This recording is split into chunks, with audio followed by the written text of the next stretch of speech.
These ones that start, I'll be able to tell which one's actually going. There we go. Hey. Yeah. Hey, what's up, everybody? I think we're live. We might be live. I don't know where we're live at, but we're live somewhere. We're waiting for something to happen. Oh, there it is. Oh, there it is. There it goes. Now we got the catch up. Did we get the catch up? No, shit. No, that didn't work either. Are we live? Seems so. It says we're live. Who knows? Actually, we're just talking to ourselves here. No big deal, right? Okay, there we go. All right. Oh, wait. Okay. No, there we are. We're live. We actually are. Yeah. Oh, pure professionals. It's all good, though. Wow, this is fun. Man, you know what? It wouldn't be YouTube if it wasn't for some dumb shit that they pull, you know? So don't sweat it. All right. Hey, what's going on, everyone? Welcome to Gunpla Talk episode 46. I am just one of your amazing co-hosts, Tim, the one and only Child of Mecca. And, man, we have had some technical difficulties this morning, afternoon, or evening, wherever you might be watching. But not to fear, we're here now.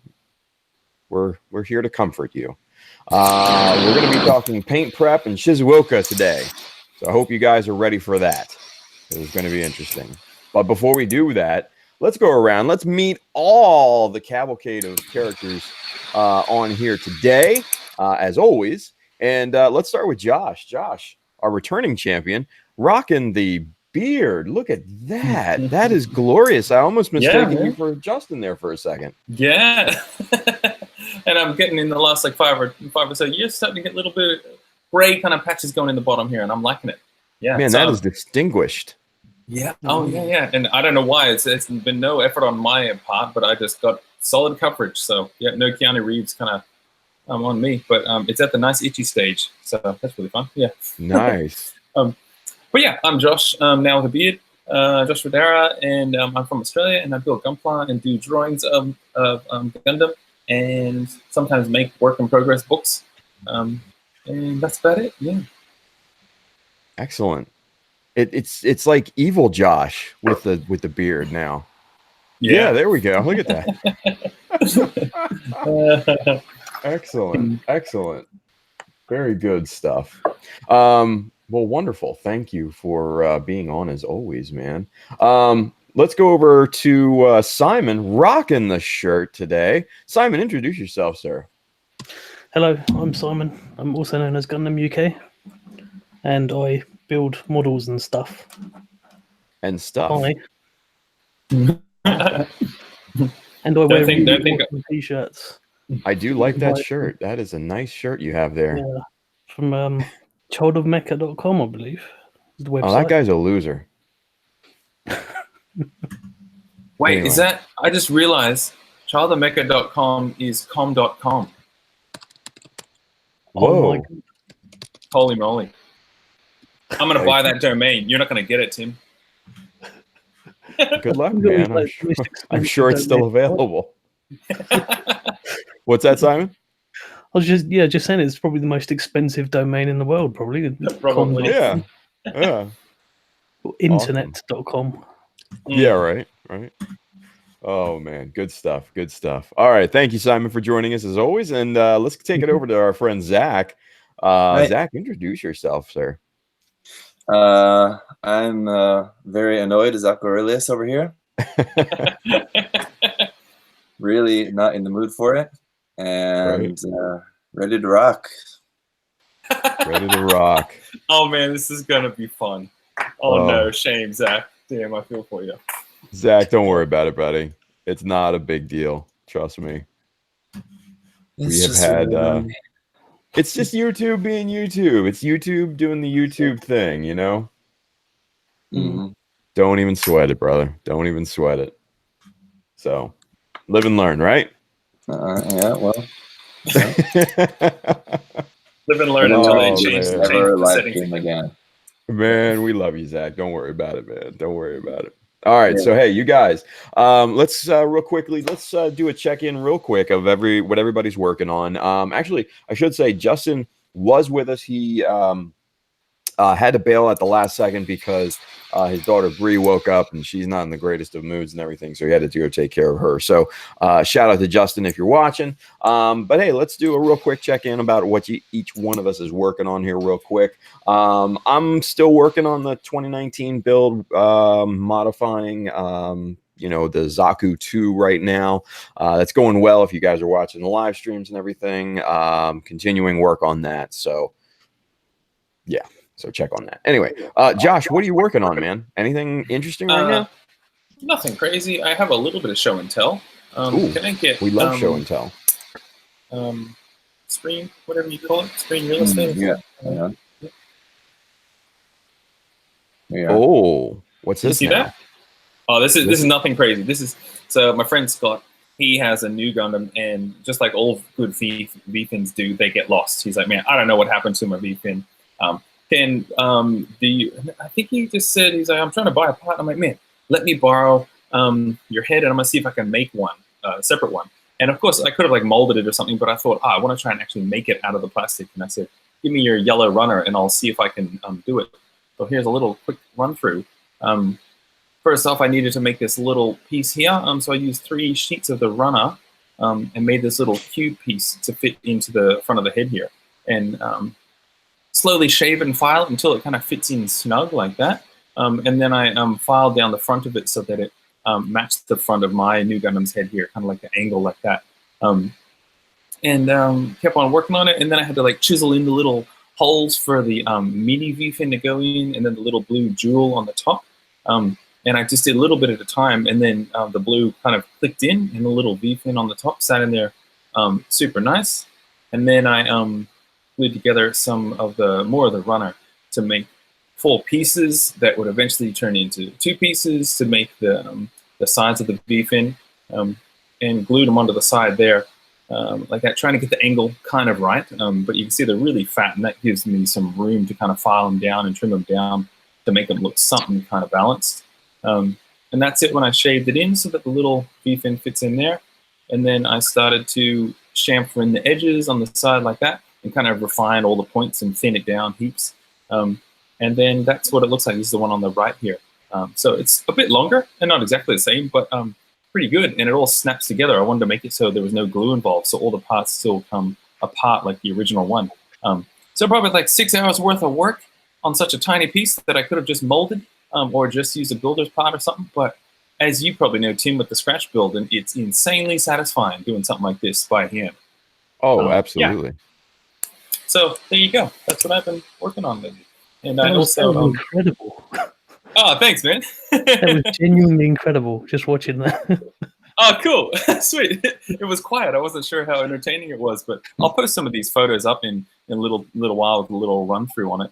But it was really, really fun doing it. And the only main difference is there's a slight little bit more of an angle on the back here, which of course I don't care about. That's totally fine. But yeah, it's really fun. And I'm not going to put in these little chisel details because applying pressure on these V-fins, because there's this teeny tiny like 6mm glue join seam line here that it would just break really easily. So and that would make me swear a lot. But yeah, there you go. Well, I was going to say, I thought it was an improvement without that detail, because actually I personally don't like that detail at all on the new head. Man, I think that's why I didn't put it in as well, because I'm like, I like it without it. Yeah. And so after doing that, I was showing my friend Scott, giving him little updates, and he's like, man, that's so good. And then I said, dude, I'm going to give you the original one, because now this is like my baby that I've worked on. So I'm going to keep the one that I modded for him, and he can have just my original one. So there you go. Yeah. So there you go.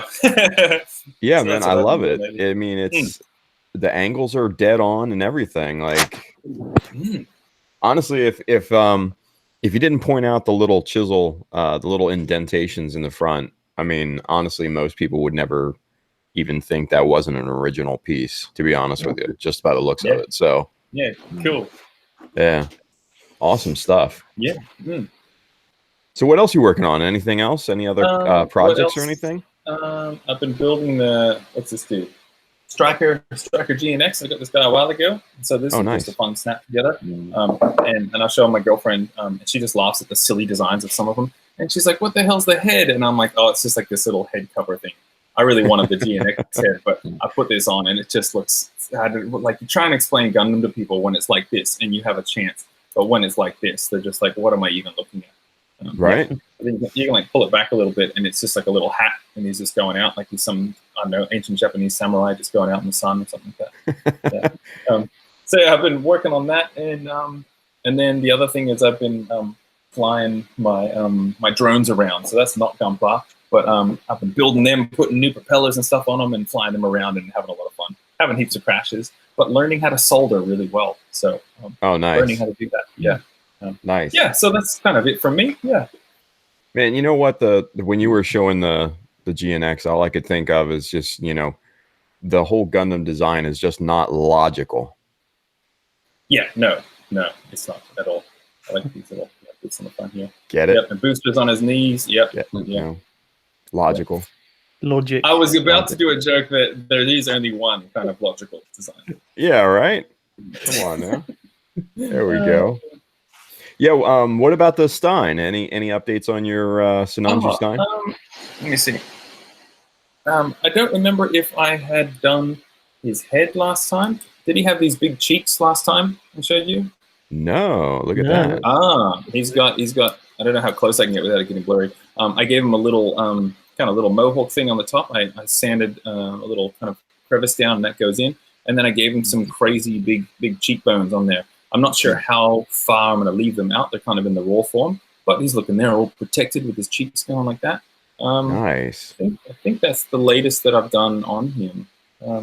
Yeah, so I've just been slowly chipping away on him. Sometimes I lose desire to work on him and I'll do something else, and sometimes I jump back into him. So he's just a fun project that's just kind of plodding along, getting done. Yeah, but I'm planning on starting my GBWC in maybe in the next couple of weeks.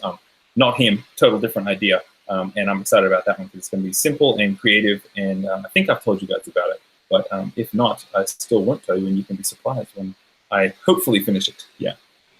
Awesome. Yeah. Good stuff, man. Good stuff. Excellent. All right. Let's take it over to Simon. Simon, what are you working on, man? Well, I've just. Hey, Zach, release the screen for us. Oh yeah, sorry. No problem. There you go. I'm not really working on anything. I've just started doing a GM Sniper 2 Master Grade.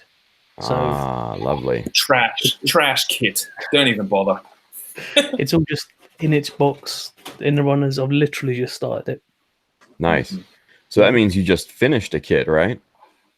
Yeah, I just finished the Master Grade Titus. Yes.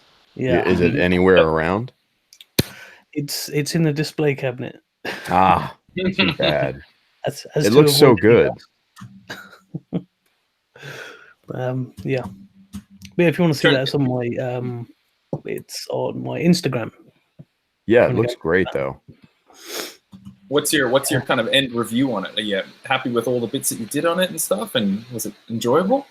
Yeah. It was an enjoyable build. It's one of those kits that I've wanted for ages, and it's like you know when it's just a pleasure to work with something that you've wanted for so long.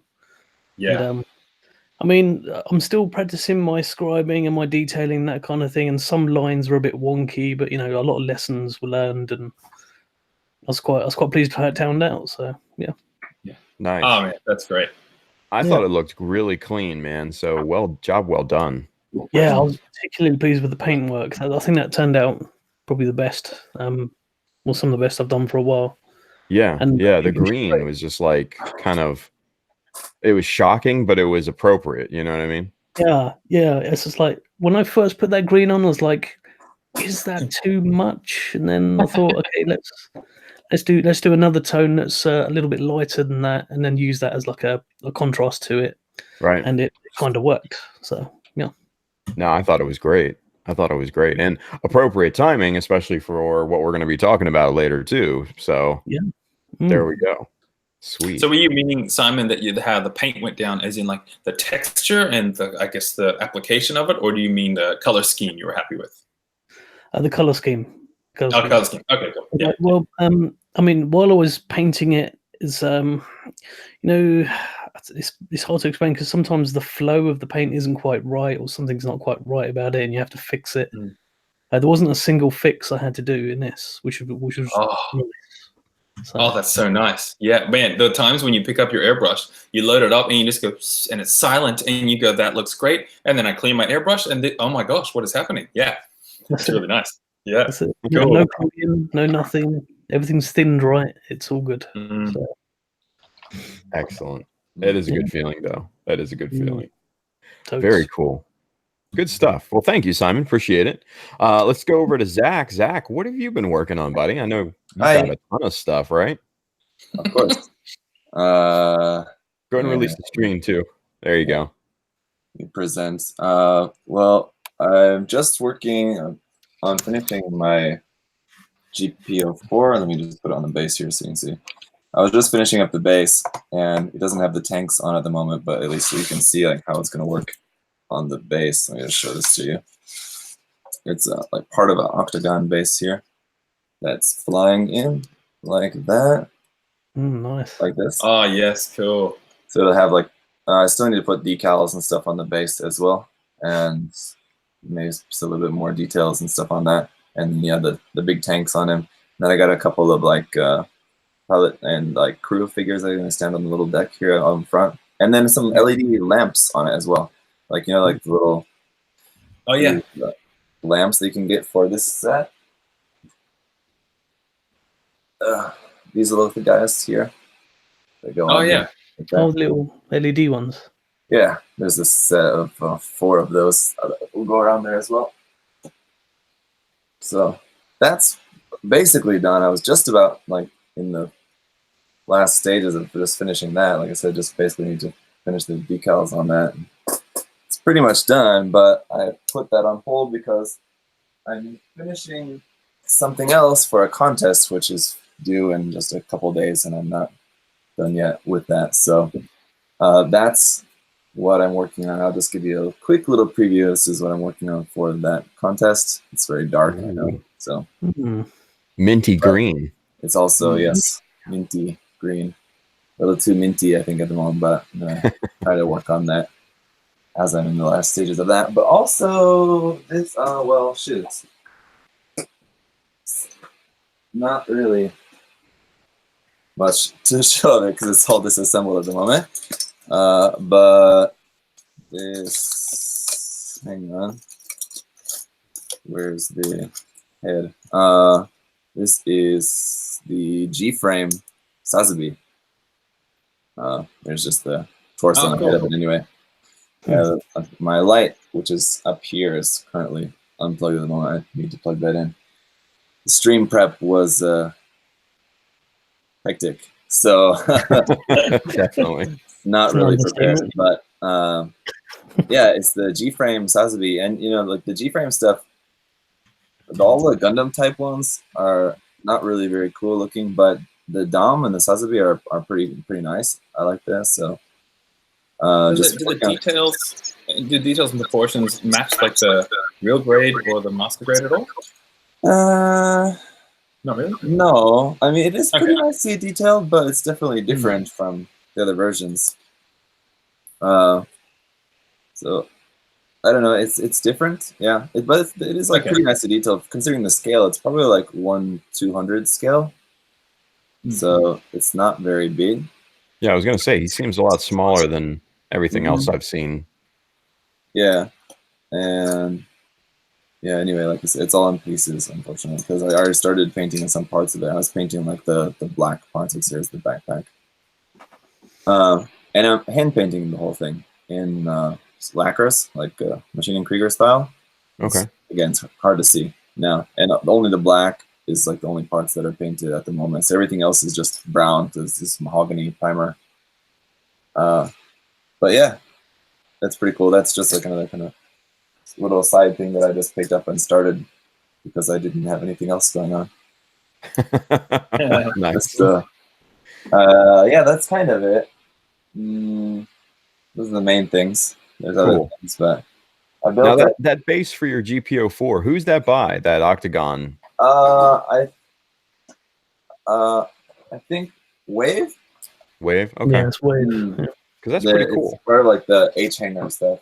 Huh. Okay. I'll have to look into that. It looks really cool, especially with the GPO4.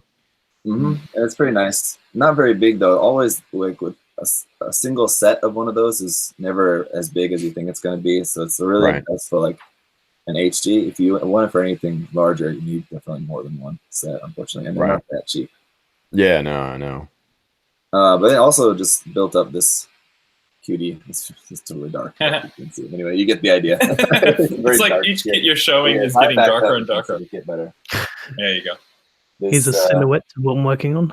little black bunny.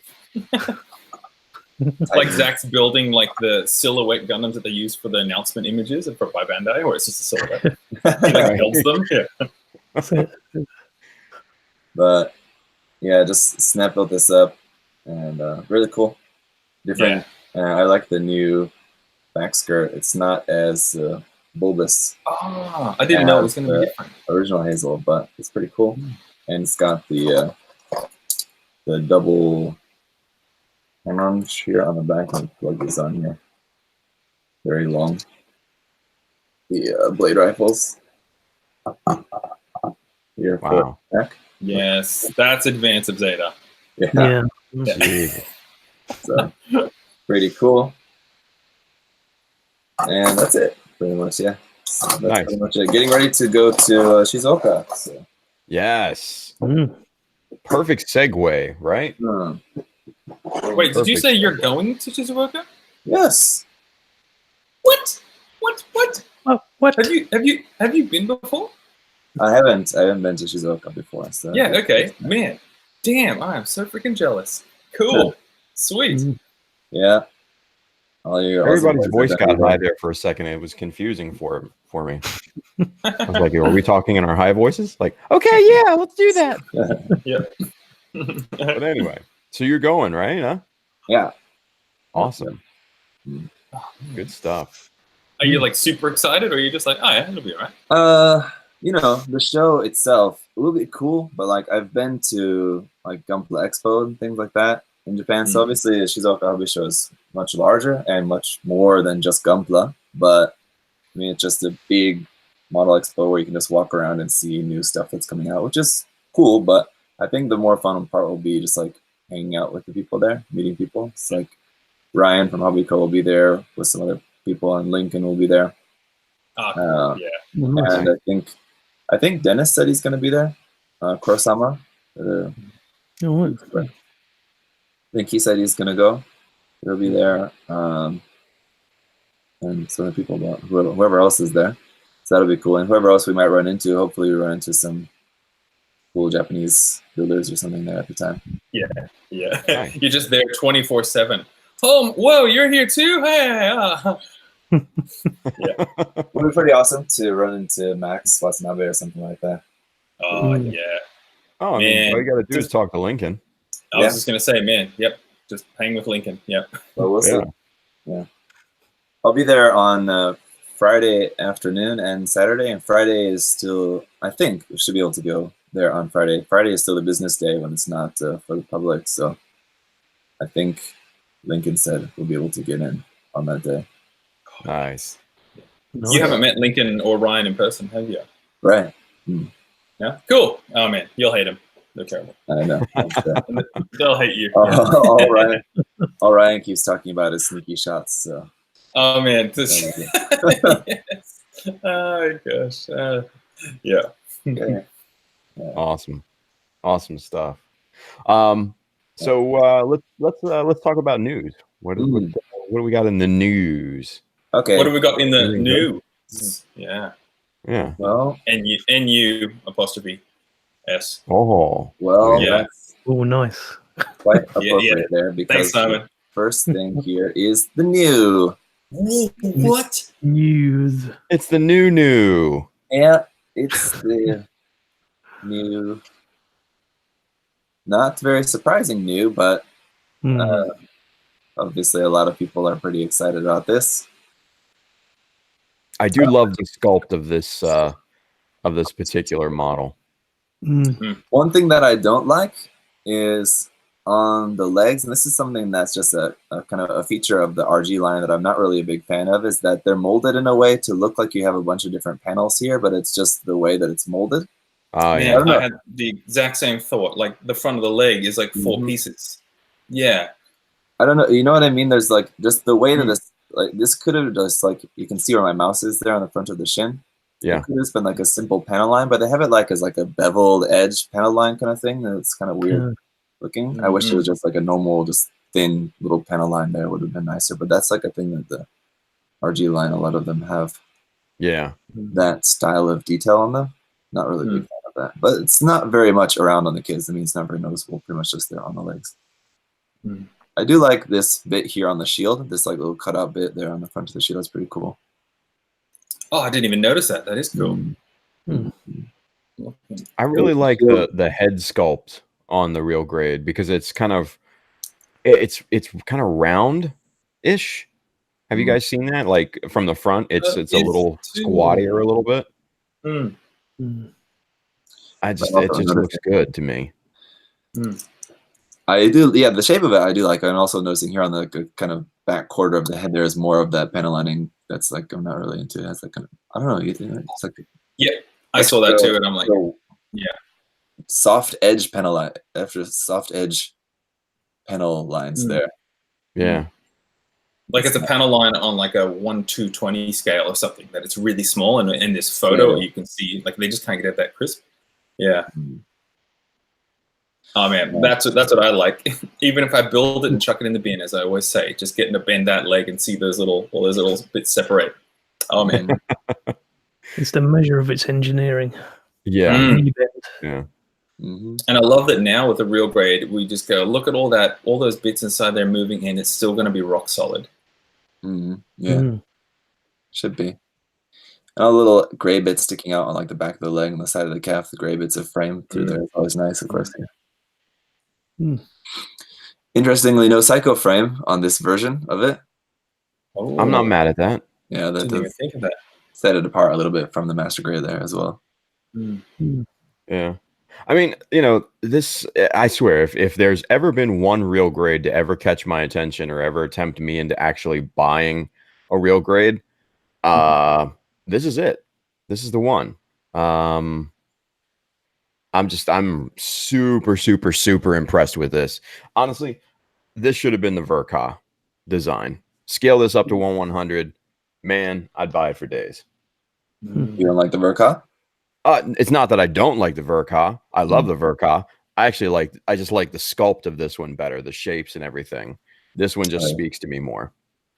I'm looking at, I've got my Verka here because I was doing the head, and I'm looking at it, and man, the head scaling, they've shrunk the head so much compared to the torso and shoulders, which of course I always love. Yeah. Oh man, that's great. Cool. Yeah, and like I said, it's kind of squattier and a bit wider, especially around the intake vents on the side. Man, it's got like shades of GPO3 style head, I don't know. I just love this. It's got a very wide waist, though, isn't it? Don't you think? That's what I'm noticing. It's like it's a 1/100 or something bottom, and then they put a 1/144 on top. It does. It's just a very straight line. It is a straight line. Yeah. No, I like it, but it's funny. Like he's almost got a nappy or diaper on.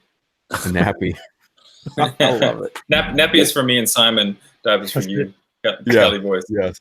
Oh no, we've established that previously, but still, every time I hear it, it's freaking hilarious. Did you notice the red panels on the back skirts there as well? Yeah. Yeah. But that's normal for the new. Oh no, the Verka's got the red on the back too. Yeah. Yeah. I forgot that too. It's pretty big. Yeah. Yeah. No, that's part of the normal design of the new Gundam. Okay. Yeah. Anyway, there's that. Yep. That's coming when August, I think I said. August. Yeah. For definitely a winner. What would that be? 41, 42, 4,200 yen. Yeah. Mm. Yeah, definitely a winner until someone gets it in their hands and they find the one massive flaw that Bandai forgot to fix or something like that. And then all of our dreams are dashed, right? Always the way it works. Like, damn it. And also, I didn't pull up a page for this. I would just mention it, that there's also going to be, they've announced a P Bandai set for the double fin funnel. Yeah. Something to do with Master. Oh, yeah. I'm not sure if that will also include effect parts. I haven't seen, but I would assume so. Probably some sort of effect parts with that as well, probably, or if that'll be a separate set as well. Who knows? But here we have a new version of Gustav Karl, which is basically just a recolor as far as I can tell. Yeah. And it's a really ugly recolor in my personal opinion. Yeah. Oh, yeah. Very funky. Yeah, Why is it so bad? It's just bad. Is this from the game Gihren's Greed, I guess, apparently? Yeah, I think so. Mm-hmm. Is it just that main blue color? Yeah. A lot of people were pointing out that it's really similar to the DJ, but it's definitely a more ugly color of blue than the DJ. Yeah. Mm-hmm. So here's what's different. The shield is attached onto the top of the shoulder instead of being attached onto the backpack, apparently. Ah. Okay. So that's new. Yay. Get the hell out of town. Oh my So god. that's the difference there. So what does the back look like? Okay, it just doesn't have, it's just, all right, so that's the difference, this part there. Yay. I'm definitely sold on that one. Yeah. I mean, we know that Bandai is milking these designs, but then there's some examples that are just so absolutely abhorrently apparent, and that's just one of them. You know what I mean? Like, come on. At least it's P Bandai. That's a proper P Bandai release there. Yeah, true. Yeah. They added an SD Gundam course in GBWC, but I think this is only for Japan, I believe. Yeah. I thought I saw this. Oh, damn it. Yeah, in the Japanese GBWC. So could be something to come to other countries, I guess, later in the future. Or maybe they're just testing it out. But yeah, it'll be cool to see anyway. Yeah, hell yeah. To see all I love that. how serious the logo is, the little silhouette, and he's just got the super serious eyes. Oh man. Yeah. Great. Because I mean, we'll definitely see a lot of really great SD builds there out of Japan. So. Yeah. Well, I mean, it's cool too because I mean, SDs get no love in the normal competition. So I think this, I think this is a good thing to let them shine. So I'm happy with it. Yeah.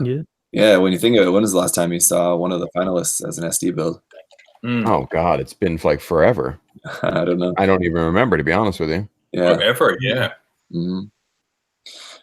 This is a new P Bandai set. So in order for you to make the whole 40 thieves kind of thing, with the 40 different types of the Magnac here for this, they're releasing 3 sets. One is a set of 2, one is a set of 2, and then another is a set of 36. Hey. That's ridiculous. Yeah, it's pretty ridiculous. I don't know who is going to buy this. Even like the most hardcore fans, even like the Japanese, like really hardcore fans, I gotta imagine are thinking twice of whether they really want to get this one or not. Like they haven't released the price yet, but if you, it's like the Gundam X set. What was that? Oh yeah, with all the duplicates. Yeah, with all the duplicate. What do you call it? Like the solar array Gundams. I don't remember that. Was that how many, it was like, I think it was like 20 kids in one. Oh like shit! No, I don't remember that. X bit or something, is it? What is it? Yeah, can't remember what it's called. Yeah, I can't remember either. A set of HG? No, it was I think they're all like no grades, but HG scale. Oh, Oh, that's right. They were no grades. Yeah. But I want to point out this one might be kind of hard to see how much this forearm on this one looks like the Barbatos Lupus Rex's forearm there. Yeah, a little bit. Looks exactly like that, just with the big hand. I like that. I mean, that's probably my favorite variant because that arm is really cool.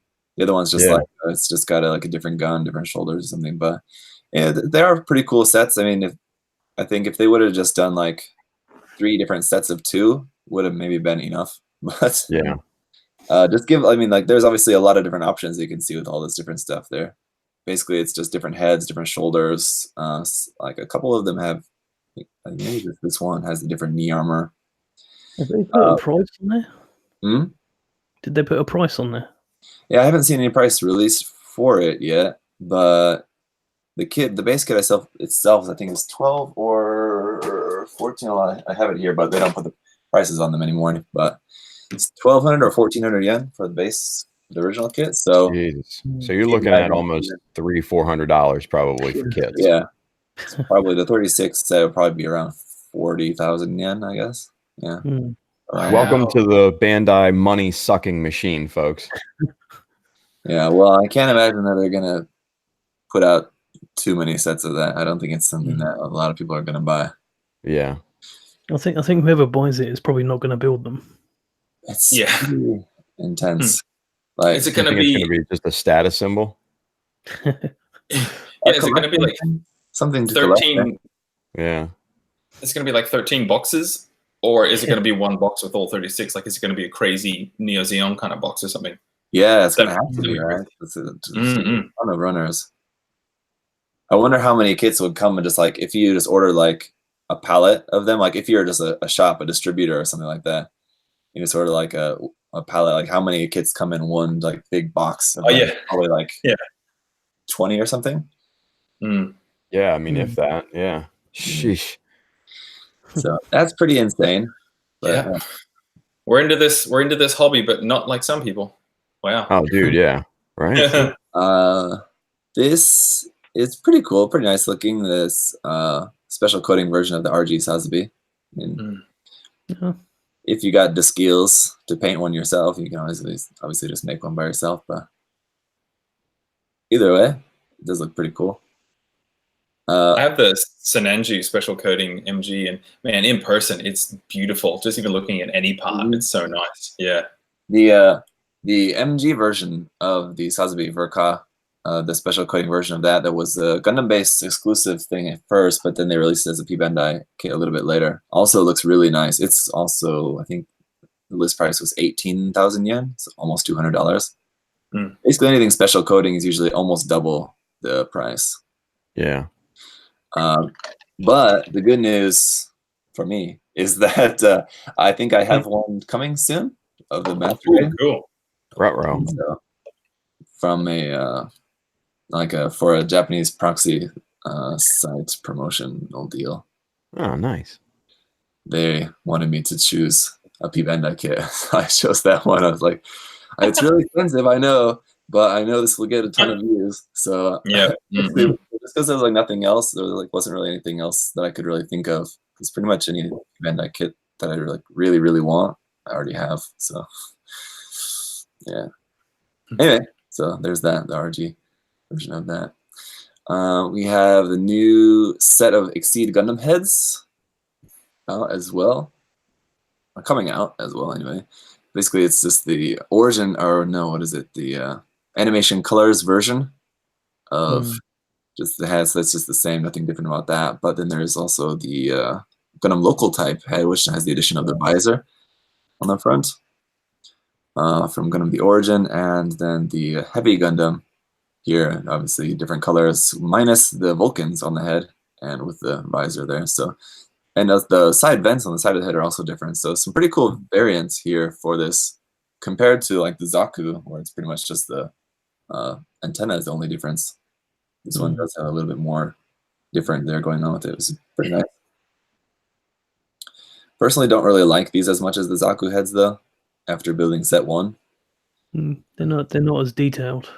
Not as detailed and much harder to paint. So you have to actually like saw them apart in order to like dismantle them, disassemble them. So kind of just a little bit more annoying to work with, but I mean they look nice. I wish we'd get some more variants of the Zaku head though. Yeah, these are pretty cool. Need to do some GM heads, I think. That's what Ricardo said when I was talking to Ricardo about it. He said he's hoping for some GM heads. There's certainly plenty of variants of those, but Yeah, Strider just said that in the chat too. So perfect timing, right? Yeah. And a couple of things here. This is new Advanced Zeta stuff. Here we go. Yeah. More Bandai stuff. So this is the Hazen Play. Yes. Play 2, I think it is. Yeah, Hazen Play 2. Yeah. The Hazen Play is the version of the Hazel. It's the version of the Woundwort. As much as you can recognize the Woundwort there, basically just uses the same drum system. That tiny little circle part there in the center. And the back skirt is actually looks kind of the same, but it's turned. Yeah. Words. So that's kind of interesting. Man, look at those butt skirts just sticking up. Man, so cool. So I mean, it's just a prototype, so we don't know. You know, Bandai could not ever put this out, but hopefully they will, because this thing is pretty awesome. I think it's great. Yeah, like this is another one of those 144 kits that just calls to me. It's such a cool design. Yeah, and very tall. You can see it's kind of hard to see. It's next huge, to the Woundwort there. It's like double the height. It's because the legs are so long on it. Yeah. So the Woundwort's quite small. HG kit with this thing has just got the real legs on it. I think in one of the photos there is the hazels off to the side, and you can see that this was like a good, I don't know, third taller or something like that, which made me really happy. Yeah, the beefy. And then there's also the Primrose is on display there, so that would be great as well. Now all of a sudden those like old Dengeki sets that sold for like $30, $40, $50 each are pretty worthless. Oh, damn it! I have a few of those. I sold mine, thankfully. Sucks for you, nerd. Yeah, right. This is cool, but I thought maybe I saw it wrong. Maybe I saw it was a different. But I thought when I looked at this at first that this was the master grade, but it says here this is the HG of the Hazel Oslaw. But so much going on. It's got the new torso parts, which I love. That new torso. But otherwise, a lot of this stuff is stuff that we've got out currently. It's got like the Hazel 2 backpack and the advanced Hazel legs and front skirts and long rifle there. But yeah, that will be really cool. And it's got the Primrose parts on there as well. But anyway, that looks like that's it. Those were kind of the main things, I think. Yeah, it is the HG, isn't it? Yeah. So very good for us Advanced Zeta fans, of course. Yeah. And this is the last thing that I have here. There's a bunch of P Bandai stuff that's being reissued. All of like the Origin HG P Bandai kits are all being reissued. So if any of you guys missed out on any of those, good chance to get those as well. But this is also a completely new kit that's coming out as a P Bandai kit here, the Gundam F90. I mean, talk about coming out of left field. Yeah. I can understand why it's a P Bandai. Yeah, well, yeah. Yeah. I don't know. I mean, especially because they're releasing this and they're also releasing the expansion set, which it looks like I didn't pull up a picture a little bit. Let me see if they've got a link here at the bottom, or you can see them here. So like the expansion set will give you option parts to make the E-type or the S-type, it looks like here. Aren't they doing A to Z? But yeah, there was something about that they are planning on putting out more expansion sets, right? Yeah. So the thing that I don't like about this though is that like with the F91 with the backpack set came with the full kit plus the 2 different backpacks for it. So what you could do if you already had the original kit is you could put one of your new backpacks on the original kit, and then you have a full second kit for the other backpack. So you don't have to choose between the parts, right? Or just have like a bunch of parts left over. Nothing to do with it. It's the same. And unfortunately with this, you have to buy the Gundam separately and then the expansion set separately, which is fine if the expansion set also came with a full Gundam in it, but it doesn't. It's just the 2 backpacks. So you buy the expansion set and you have a bunch of leftover parts, or you have to buy 2 of the base kit from the start. You know what I mean? Well, Mm. I mean, Bandai's just there like making Yeah. money, making money, making money. Whoa. You know what I Oh, mean? yeah, if they sold like just the base kit and then they sold like what if it would be like a deluxe version of the kit that comes with the full kit plus the 2 backpacks, I would buy that. I mean, obviously it'd be expensive because you're buying 2 full kits. Yeah. For the backpacks, but I mean, I guess it doesn't really matter. It'd be the same, I guess, at that point, just buying 2 base kits and then expansions. That, but anyway, Man, it looks so just 90s or late 80s, right? Mm. Oh Really yeah, nice. it's got that early '90s flair to it. It's all the yellow trim around the thrusters. Yeah. Yeah, like you can see that those would have been stickers, but now they're parts, but they still look like they're stickers. Yeah. Yeah. yeah, the kit looks amazing in terms of just like the part separation and everything. It looks like Yeah. Mm. Yeah. exactly the same like the F91. Yeah. Like I loved the 2.0 F91. It's a fantastic kit, and then I mean this looks just like that. Just a little bit. Well, and just the design of the articulation, like scroll down just a little bit of Zach. Yeah, just right there in the torso and the waist and everything. Mhm. I mean, just look at all the rotational points. It's just, I For the mean, front skirt, that's crazy. Yeah. super impressive. But damn, man, like it is like 90s flashback over here. Mhm. So many triangles. Yeah. Yeah. And the feet are so ugly. Yeah. Like, oh, Oh, my yeah. God, man. Why do you need vents or thrusters or whatever on the tops of the feet? Someone explain that to me. I don't get it. Those are those what were those shoes on Doug? You know what I'm talking about? You lost me. Doug? I think Shoes I know on Doug. Doug shoes.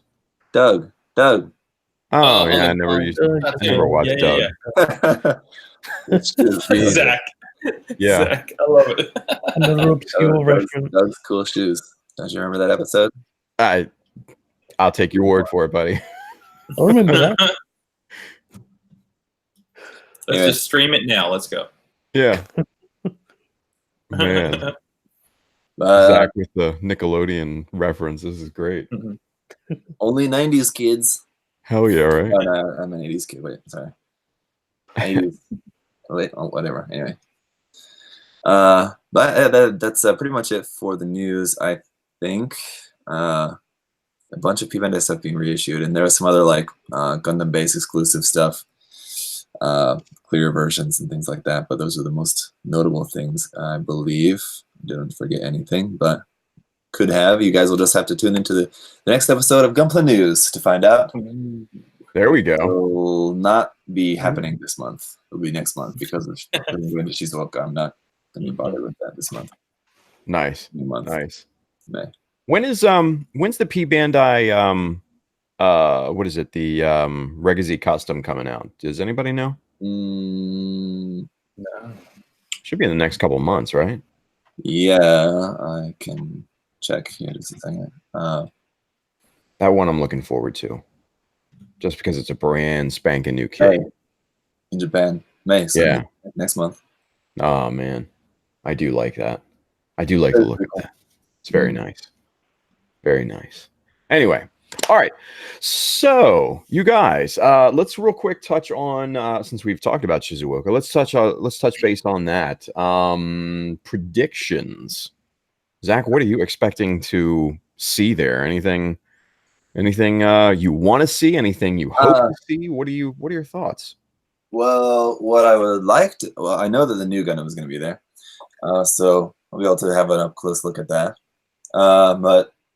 And I'm assuming that just based on, I mean, I'm just talking in terms of the stuff that we just talked about. The Advanced Zeta stuff, I hope will be there, and hopefully we'll be there with like the full color versions of the Hazelin play. Anyway, that'll be cool, and that'll be reassuring that it is actually coming out. Hopefully it'll have like an actual price and release date at the time, so that'll be good. I would be really surprised if there was anything else Advanced Zeta there. I imagine it's probably just going to be maybe the Primrose and that, and then maybe what was the other one? the Hazel Oslaw. So those will probably, hopefully, be there, but I wouldn't expect anything else other than that. My other predictions, other than that, what's the next Master Grade coming out at this point? I don't even remember. I don't know. What's coming out? I mean, probably that Rigazy, but that's P Bandai. It's not straight yeah, release. like, pretty much anything that's on the books for P Bandai, I'm sure will be there. Yeah.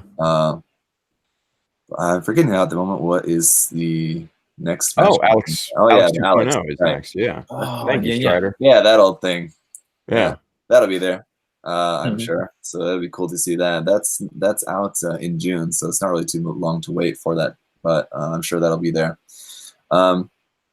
We could see, I think, possibly a prototype for the next Master Grade to come out after that, because that's just 1 month away, 1 month Yeah. later after the show. So It's going to be a double O possible we'll kit. see something else. And what that could be, I mean, that'll put it at probably, I guess, maybe August release at the earliest. I mean, it seems kind of doubtful at this point that there'll be a Master Grade coming out for July without us knowing about it already. Oh, But yeah.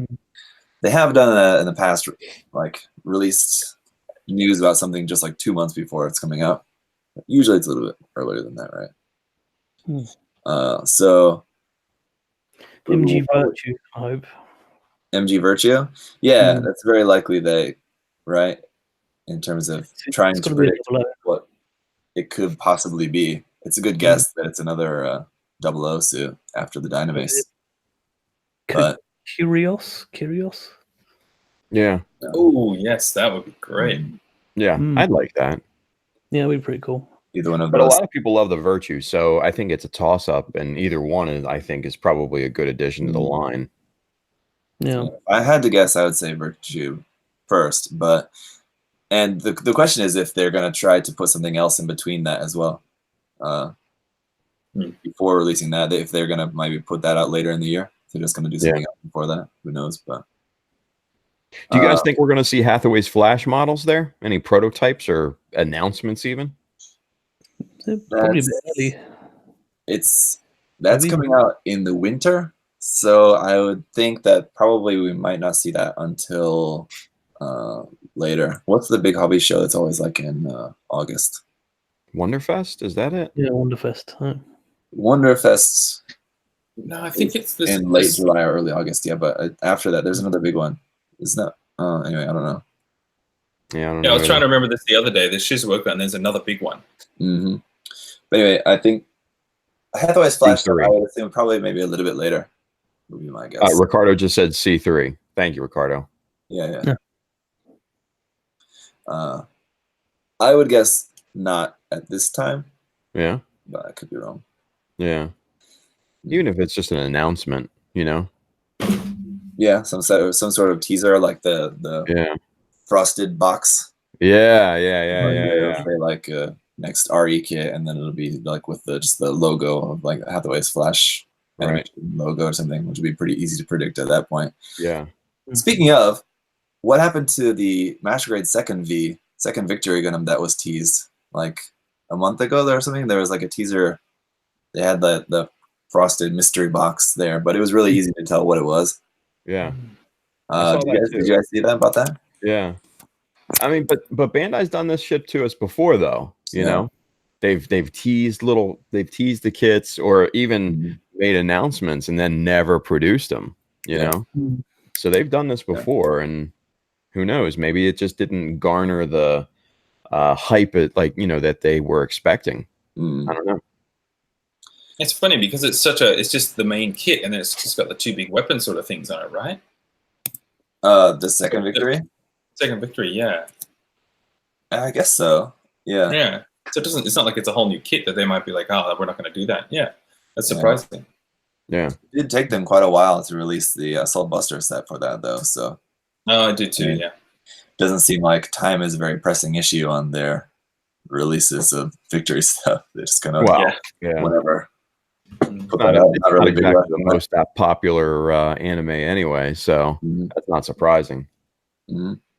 I think what'll be the most interesting is to see what's coming in like HG kits because now there's not really any big series going on, right? Yeah. Yeah. Siri, thank you. Oh, because you said Nice. series. Yeah, sorry. Oh man. Awesome. But yeah, like there's no like what's the HG line going right now? It's just HGUC. There's nothing really like build fighters, build divers going on anymore. Yeah. So, Ricardo said 6 more Origin Zaku's. Yeah. Nice. could be. That's great. I don't know. I mean, obviously, Hathaway's Flash, like you said, is coming out in the winter. So, I mean, that's probably going to be their next kind of tentpole property to, start to maximize, product on. Mhm. So I don't know. I mean, they might very well surprise us and just be like, "Hey, boom, Hathaway's Flash. Here's everything." Could be. Yeah. Master grade G self. Oh yes, please. Yes. I'd welcome that, to be honest with you. Yeah. Oh be- man, Might be right.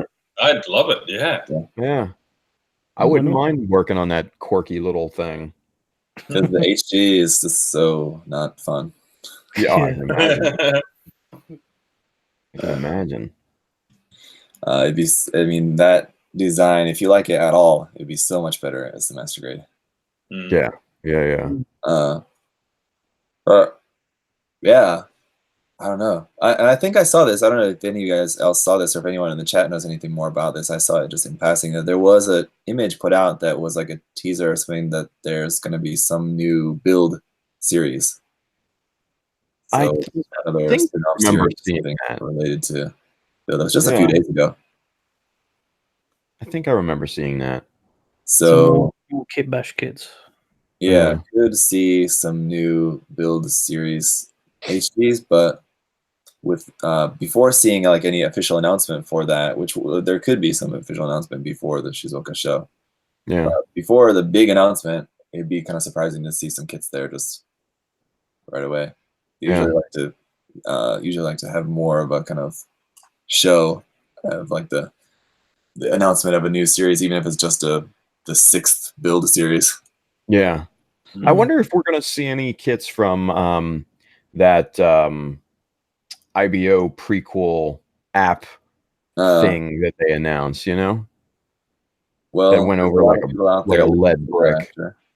What's that, Zach? There's a lot of people out there wishing for that, I'm sure. Yeah. I mean, the design for whatever that mobile suit was called was really, really cool. But just the fact that it was an app, just like I said, it went over like a lead brick. Mm-hmm. Everybody was just like, Yeah.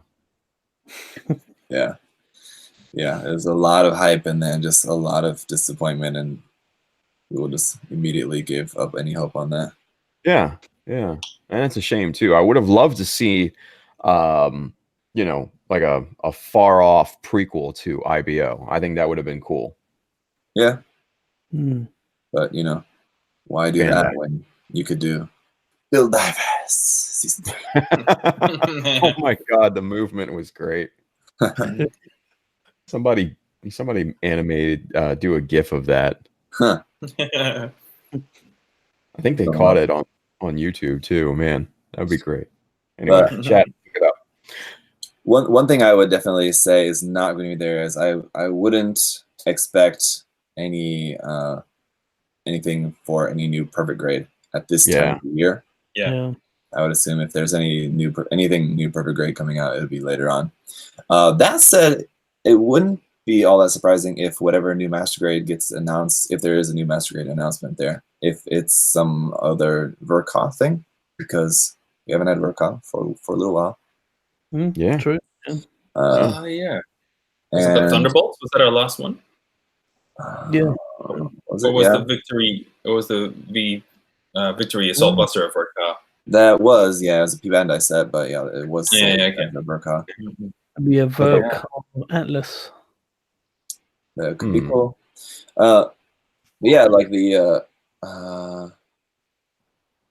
was before, like for a while, it was like the Verkovs were coming out like as like the big end of the year kits, but Yeah. A couple of the more recent ones have been coming out just in the summer, right? I think the Thunderbolt Gundam came out in July or August or something like that before. Yeah. When did the Psycho Zaku come out? What time of year was that? I thought that was later in the year. I think that was November. It was later on, not Yeah. December. I don't think, but yeah, like November or something. it Because was then, before like, Christmas. It was before Christmas. I know Yeah. that because that was their big mm, kind of pre-Christmas release. mm. Huh. But, and I would assume that they will probably have some, maybe a couple of new SD cross silhouette stuff there, but they've teased so many of them already. Like we had Ifrits and a bunch of them that were like already teased before that have not come out yet. So it'll probably be those, and then maybe a couple of new ones as well. People who are into that stuff. I would like to see an Ifrit, an Efreet, however you pronounce it, SD. Oh. That would be amazing. Yeah. They teased that one, and I think it have the release date last I knew.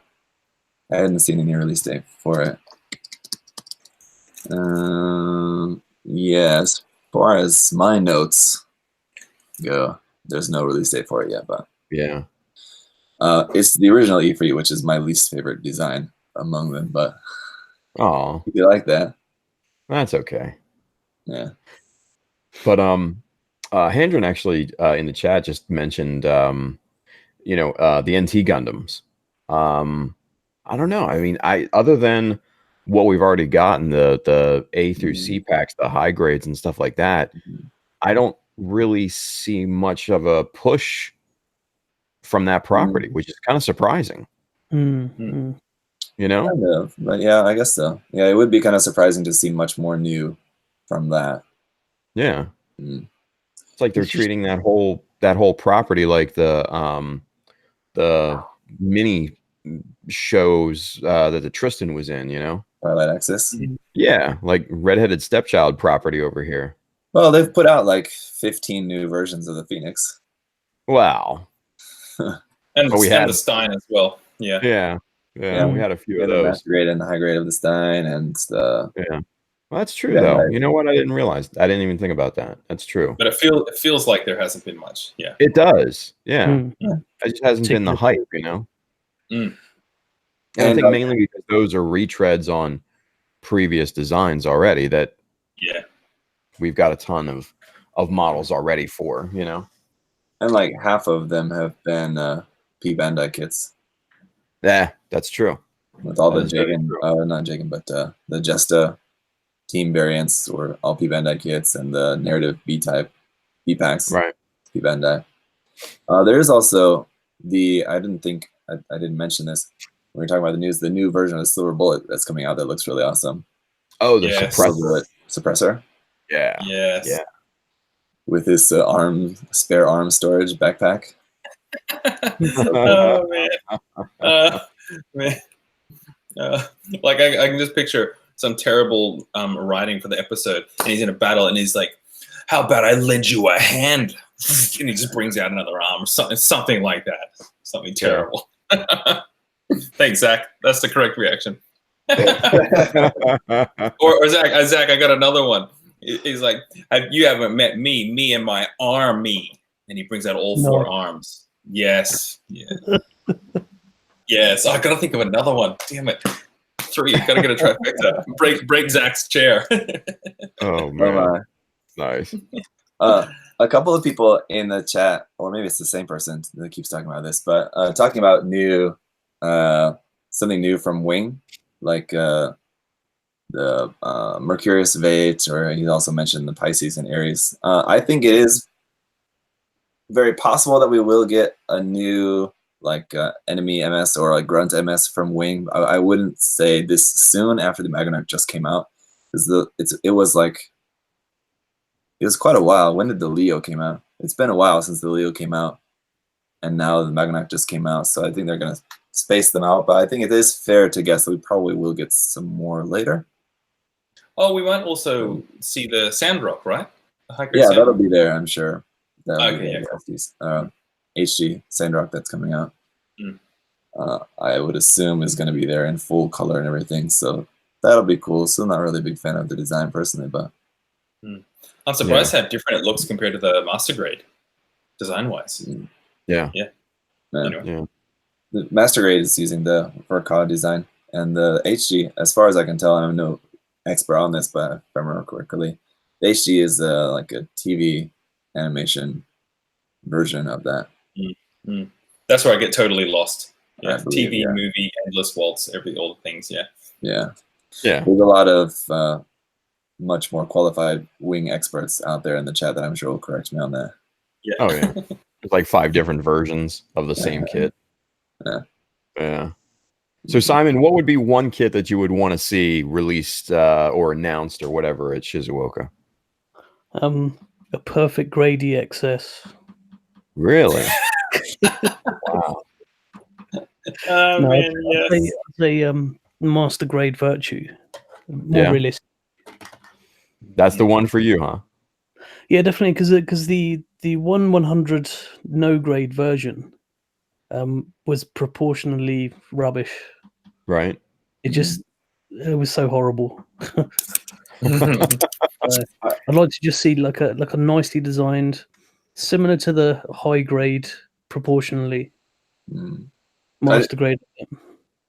I'm sure I asked you this before, and I can't remember your answer. I can't remember off the top of my head, Simon. But did you build the 100 CeraVe as well? Not the CeraVe, no. Okay. The CeraVe I built and like half prepped for paint because I really like it. I really was quite impressed with the 100 non-grade CeraVe kit. But you say the Virtue is pretty bad. Yeah, that's unfortunate. Yeah. I mean, I like the CeraVe. I just don't like the big face on it. It's pretty goofy, but yeah, my plan for mine is to have it unfolded as the actual Seraphim. Oh, right. Gundam, not have it just a big face on his backpack. Yeah, it's pretty weird, but yeah. Let's put a big face on the back of our mobile suit, everybody. That'll be fun, right? Yeah. Well, that was a really appealing design on the Devil Gundam. From Yeah. Say the Devil Gundam, everyone totally logical too. Totally logical. Everyone just loves that design where it's just a big giant Gundam head. Yeah, right. And then another Gundam sprouting out of it. That's appealing. Anyway, cool deal. Well, I'm sure Zach will get the whole scoop since he's attending Shizuoka very soon. Are you going to do any like mobile live streaming from the show, Zach? Yeah, and I need to get around to putting out a video on my channel talking about what my plans are for the stream, but in essence, yeah, I don't think I won't do like live streaming of coverage of the show because I want to be able to edit it so there's not just a bunch of like waiting in line, because they'll be waiting, I'm sure, between going on. Otherwise it'll be just like a 5-hour live stream or something. Yeah. I'll just have to cut it up and it'll be like 15 different 5-minute live streams. So right, I think just recording, editing will be better. At that point, it won't be news to anyone because everyone will probably have seen all the news and everything come out, but at least it'll be in a nicely edited video. Right. But other than that, I mean, I'm only going to be in the country for like 48 hours, a little bit more than that, not really very long. So just basically everything else is just going to be just kind of like vlog style kind of stuff. I'll just be recording everything and then just compiling it into some kind of vlog type videos. Whatever goes on with Link, I don't know if whatever we might have time to like sit down and just do a little kind of video together. I don't know what it would be, just kind of like a little interview kind of thing together. Hanging together, but hanging, chilling. Nice. One thing that I am planning on doing is announcing my next contest while I'm there. That will probably not be live, but I will try to upload that video while I'm there in Shizuoka. So there's kind of a reason for that. So the next contest announcement will come at that time. Nice. That'll be coming. I want you to just like at Shizuoka, like grab a microphone and just go, and now I'm going to announce, and you just announce it in front of everybody. And security's trying to stop you, but because they're Japanese, they're being really polite as well. On a megaphone. Yeah. Standing in the middle. Oh man. Just walk up to Max's booth and grab the mic out of his hand while he's like introducing like some new 1/20th scale model. Oh yeah. Yeah, I think that'll probably be there. There's the Oh, new yeah. version that he's working on, isn't there? That's Yeah, it's in the Batroid mode, right? Is it? The latest No. one that they just announced was the decal kit that's coming out, which is just the decals, and then the Valkyrie kit, the 120th Valkyrie was announced. I know Mike Wine last night on Mechanism was talking about that, and he actually had somebody print up custom decals for his Gerwalk, and They're so he was like kind of pumped to see A3 the whole. size. What's that? Must be like A3 size. Oh, dude, like, seriously, go back and just take a look, because this damn thing is gigantic. Like he pulled out the gun, right? And he held it in his hand, and I swear to God, you could rob a convenience store with this thing. Like, it's that big, right? He showed the leg, and it's just like this big, American sized football looking piece of plastic. It's just, oh man, it's just, my God, it's stupid big. I'm just, yeah. And everything he's done to it is amazing, but it's just the sheer size of it is just crazy. Yeah, all the work that he's doing on that is crazy. Yeah. So yeah, I wouldn't be surprised if the Batroid version, is in process or gets announced. So that'd probably be another one. But yeah, man, you could go up to Max's booth and do a Kanye thing and just be like, okay, Max, that's cool, but I got a contest to announce. Just go like on Friday afternoon when it's just like the business day and there's like just not really all that many people there. Yeah. All right, just want to let you guys know my next contest. Here's all the details. Yeah. like and subscribe. Yeah. everyone's standing around confused. Next thing you know, we see this blurb on Gundam Kits collection. Yeah, Zach of ZakuAurelius was arrested on Friday. Oh, that would be perfect. Just because you Simon, you had mentioned it about the XS, so this bad boy came in the other day as well. So I'm really excited. Look at look at that box art. Oh my God. That box art is so good. I do like that. That is nice. So good. Whoever's doing the box art now, and then all the armor pieces have all these little shiny bits on them. Oh man, I love it. Yeah, so nice. Yeah. Even the Jagan's slightly weathered. It looks so nice. And the light emitting from behind the panels and stuff, you know what I'm talking about? No, well, you can see that. It's probably gonna be hard to see, but like in here, you got like this glowing orange light like coming out. That's Nice. so cool. That's been something a lot of the master grades for a while. I think like since the Freedom 2.0 was the first one I can remember, maybe even before that. But from the Freedom 2.0, that's been a thing that they've been doing too.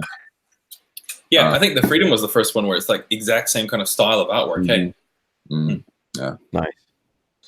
but yeah, I haven't obviously built it yet for the review, but yeah, I still just can't really. I don't know about that kit. yeah. I don't know about that kit. It looks great. That's the important part. Yeah. We'll see. Anyway, back to Shizuoka. Nice. I'm really looking forward to seeing all the other non-Gunpla stuff as well, because like I said, I've been to different Gunpla expos and stuff before, but I've never been to an expo like with like all the Max's stuff, all the Plamax kits, as well as like all the Kotobukiya stuff. So it'd be cool to see all the new Kotobukiya stuff in person there as well. Yeah. That'd be awesome. Please, no more frame arm girls. I'm sure there will be. That's fucking bread and butter. You're not gonna see an end to that anytime soon. Yeah. Bandai tried to take a swipe at them, but not even close. Yeah. Cornered the market. Kotobukiya's got the market pretty cornered there in terms of the Mecha Musume kits. Yeah, definitely. Maybe some Hexagear or something like that, maybe. That'd be cool. Yeah. Not really too into the Hexagear stuff myself personally. It's not really to my taste, but yeah, I'm sure there will be some new Hexagear stuff. It does seem to be selling pretty well. We keep making a ton of it. Yeah. I see people when they post hauls and stuff like that, and it's always, you know, I always usually see Hexagear in with the, you know, the purchases. Let's put it that way. It's So expensive too. It's like yeah, it is expensive. quite a bit more expensive than their normal stuff.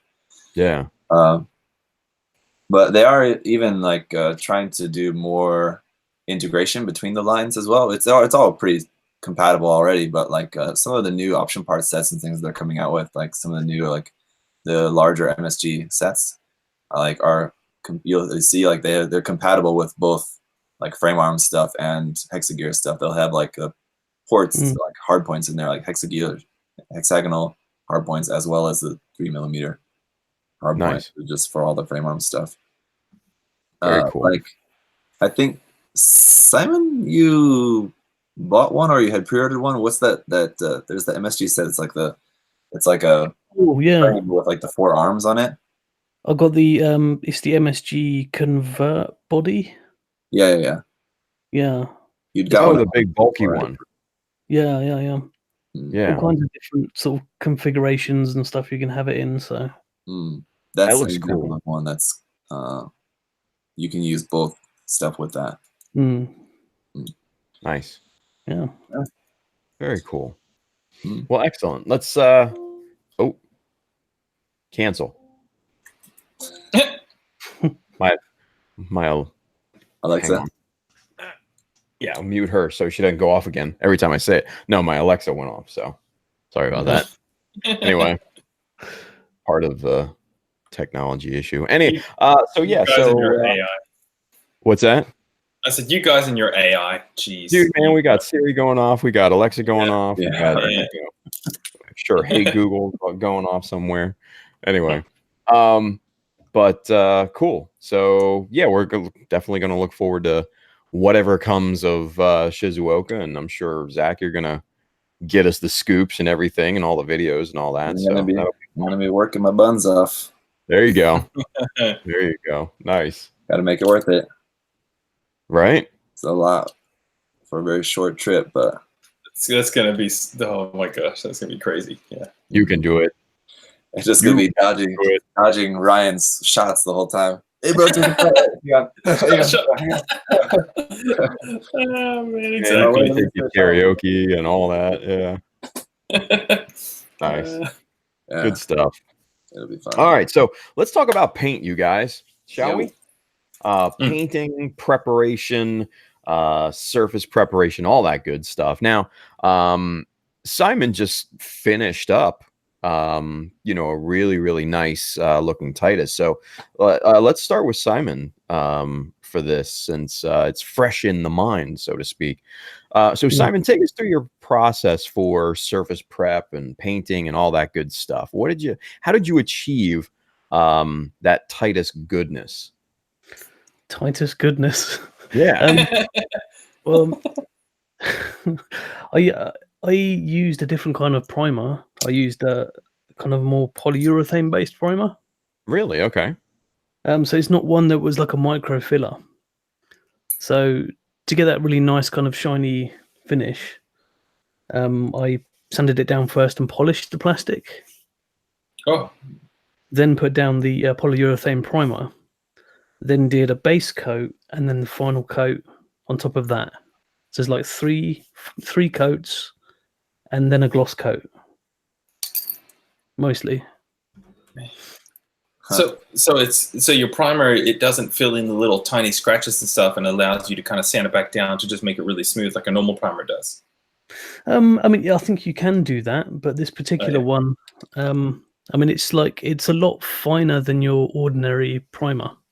So it's a lot more. It gives a lot more of a, how do I describe it? More of a silk finish. Yeah. Rather than that kind of slightly matte finish that you get with ordinary microfillers.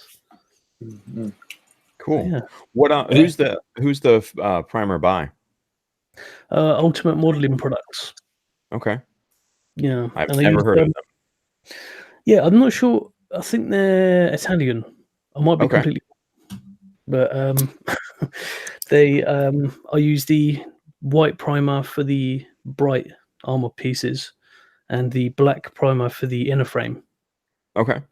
And don't think I use the grey, but I'll use different color primers according to the level of brightness that I want for the paint. So Right. How's durability on that particular brand of primer? honestly, not great. Okay. But I mean, you can take some steps to protect it with your top coats. But yeah, it's not as strong as, say, like a Mr. Color or a Tamiya. Right. Yeah, I've tried the Vallejo polyurethane primer in the past, and it's terrible. I think it's similar to that. Yeah. I think it's similar to the Vallejo one, but I think they've improved the durability a little bit. It doesn't like immediately come off when you move a joint or something like that. It's right. It's a lot more. It's better than what it was. Yeah. As far as I know. So.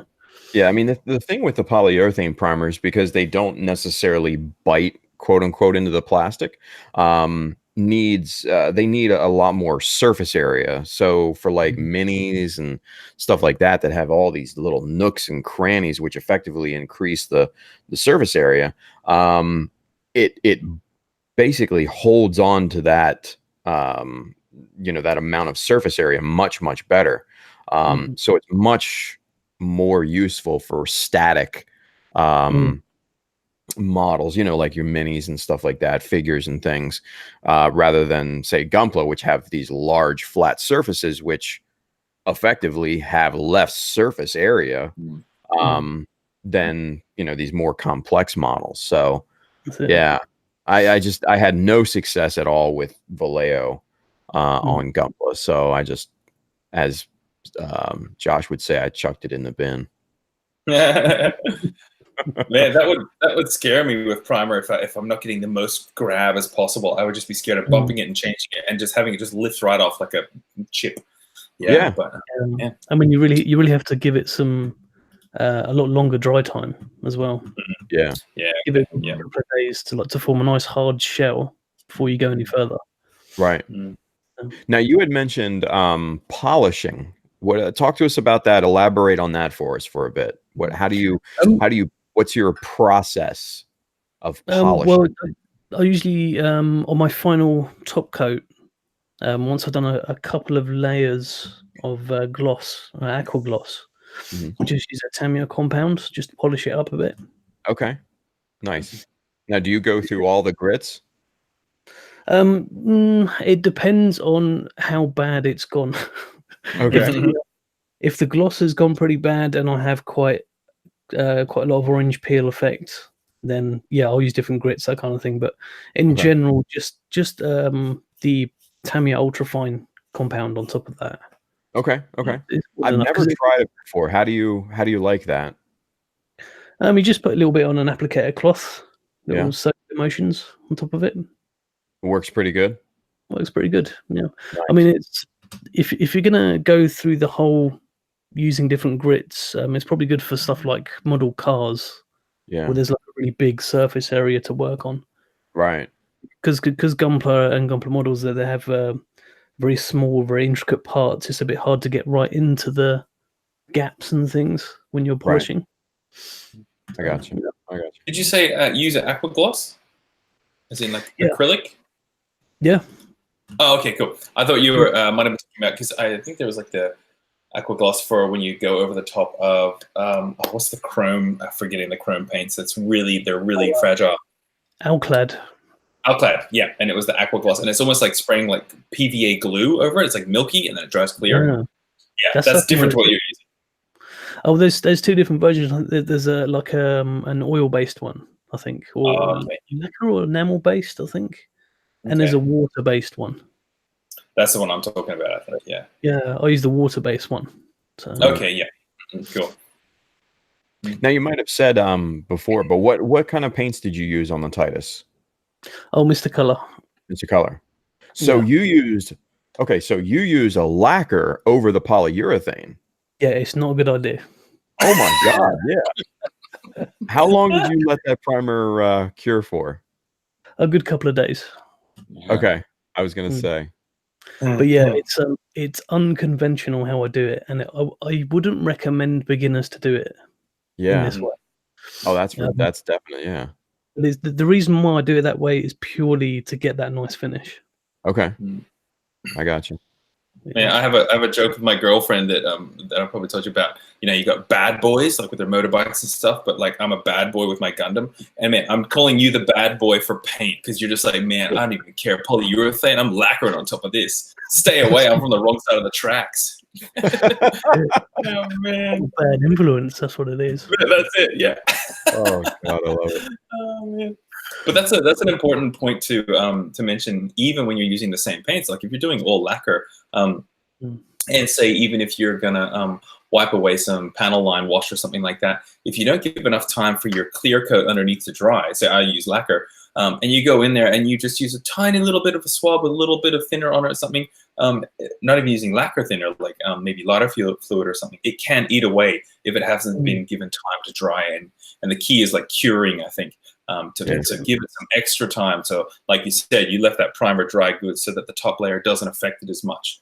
Yeah, so you kind of think of it as in the layer underneath is 90% dry, but there's still 10% that's a bit wet, which means the top coat can kind of get in and affect it. So that's something to remember. Yeah.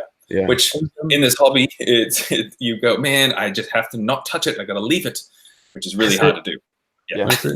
I was very lucky because I did a lot of masking on the armor parts. So it was quite nerve-wracking putting off that masking tape. Oh, I can imagine. But it all stayed intact, and it was nice. It all worked well. Nice. That's awesome, dude. I mean, it came out great, you know. Yeah, it looks really, really nice. Yeah. So I mean, just to hear kind of the unorthodox methodology behind it just makes it even better, you know. But, I mean, ordinarily, I would just use like Alclad microfiller as a primer, and then I would sand that back, so I've got a really nice smooth surface. And like you said, so the paint has something to grab onto. Sure. But I mean, when I really want to do a nice display piece, I'll just push it a little bit and do something different and see what happens. So outside the box. That's it. Nice. I love it. When you want to do a nice display piece, you'll try something different that just may fail. That's great.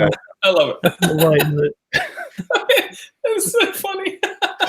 Yeah, it's a bit arse about face. Yeah. Yeah, that's great. That's awesome.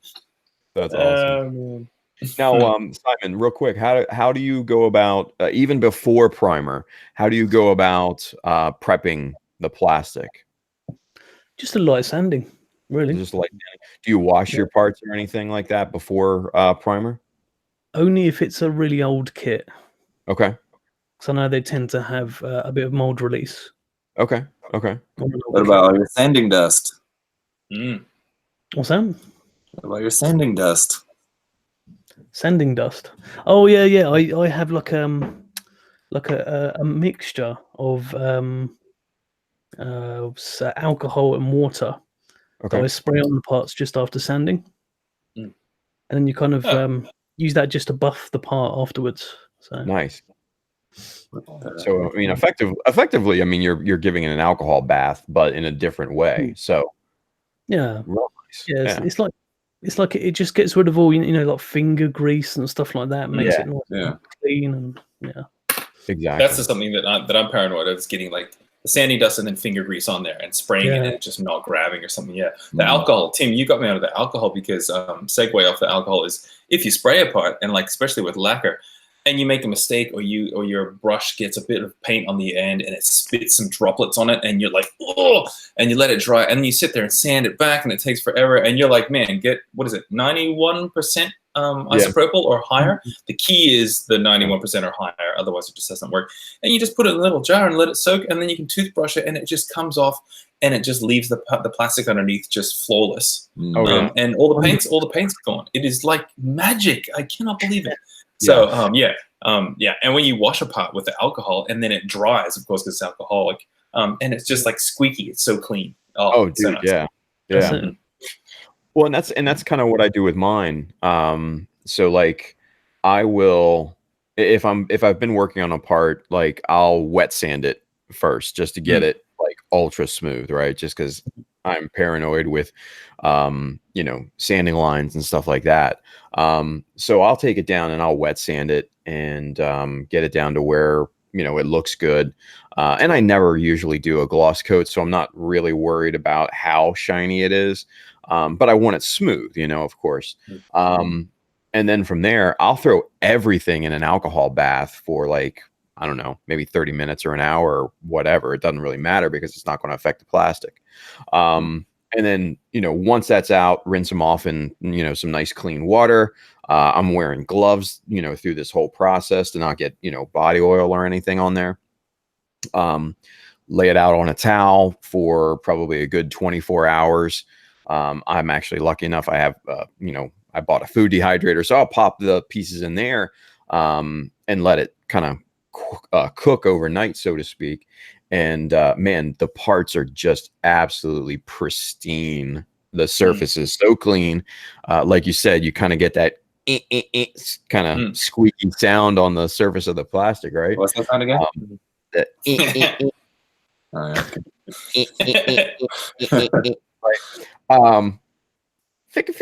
Anyway,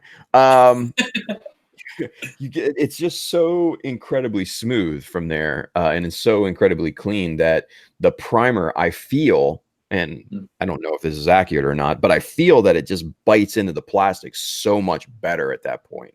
And then, you know, you're off to the races after that. So yeah, the alcohol is just like one of these with alcohol, a 91% isopropyl alcohol, using it with lacquer based or solvent based, you know, paints is just a magical combination. I mean, it'll strip the paints in literally seconds. I mean, down to the plastic, it'll clean the plastic. I use it to clean out my airbrush. It's amazing. So yeah, it's just one of those combinations that just work. So if you guys are using lacquer based paints or solvent based paints, I highly recommend it. Yeah. So, but Josh, what's your service prep and everything like? Yeah, I basically use do all my panel lines and everything, and then I use that the sanding sponge, like this sort of stuff that I've always talked about. And because I've been using a piece for a while, I have a fresh grit one, medium, softer. They're not actually set grit number or anything like that. And I just lightly sand the part, and then I just lightly soapy water, wash it, toothbrush and stuff, shake it around in a little jar. I've got a bunch of little jam jars that I have, and clean the parts, rinse them, and lay them out in a towel to dry. Or as I've said before, put them in a pillowcase and put them in my dryer on the cool cycle, and then let it spin around for like about 10 minutes, and then they're really dry. Oh man! And then and then primer. And I use one that's I think it's Mr. Surfacer, and I'm not sure what the rating is, but it's a microfiller as well. So prime them, and then the key is to get like your lamp. I'll bring my lamp in. Get your lamp in here, and you get your pot right underneath the lamp. And what that does is it gives you a really sharp light angle, and you move the part and you'll see any imperfections. And I've grown to love primer now, because immediately I look at a part and I go, oh, that panel line's not clean, or there's a little bit of a divot there. And basically what you do is, if it's a small enough imperfection, you just lightly wet and dry it, and then you reprime it again, and you may do it once or twice, and you don't have to use any putty, and then the primer's just kind of filled your little imperfection. And I find it really satisfying, sanding it back, and you see the plastic come through, and you see where the primer has filled in all your little scratches, and then you get to lay primer over the top of that, and it's, oh man, I really like it. Yeah. Sorry? I was just saying that's a nice part of those. It's so fun, yeah. Imperfection. It's great. And then when you've done that once or twice, and you lay the next coat of primer on, and you look at it under the light, and you're just like, there's nothing wrong here. And there may be like seams and joins that you've cutted, and you just can't even see it. And it's really nice. And then I do a little bit of really fine, just light brushing over the primer to get rid of that thick kind of roughness you were talking about, Simon. I get rid of just a little bit of that, so that my paint has a really nice smooth base on it. That's about it. And then I realized that I paint my color too thin. I've been setting my paint too thin because my PSI has been really low, like 13 or 15 PSI. And what do you guys normally spray at? About 25. that. 25, Simon?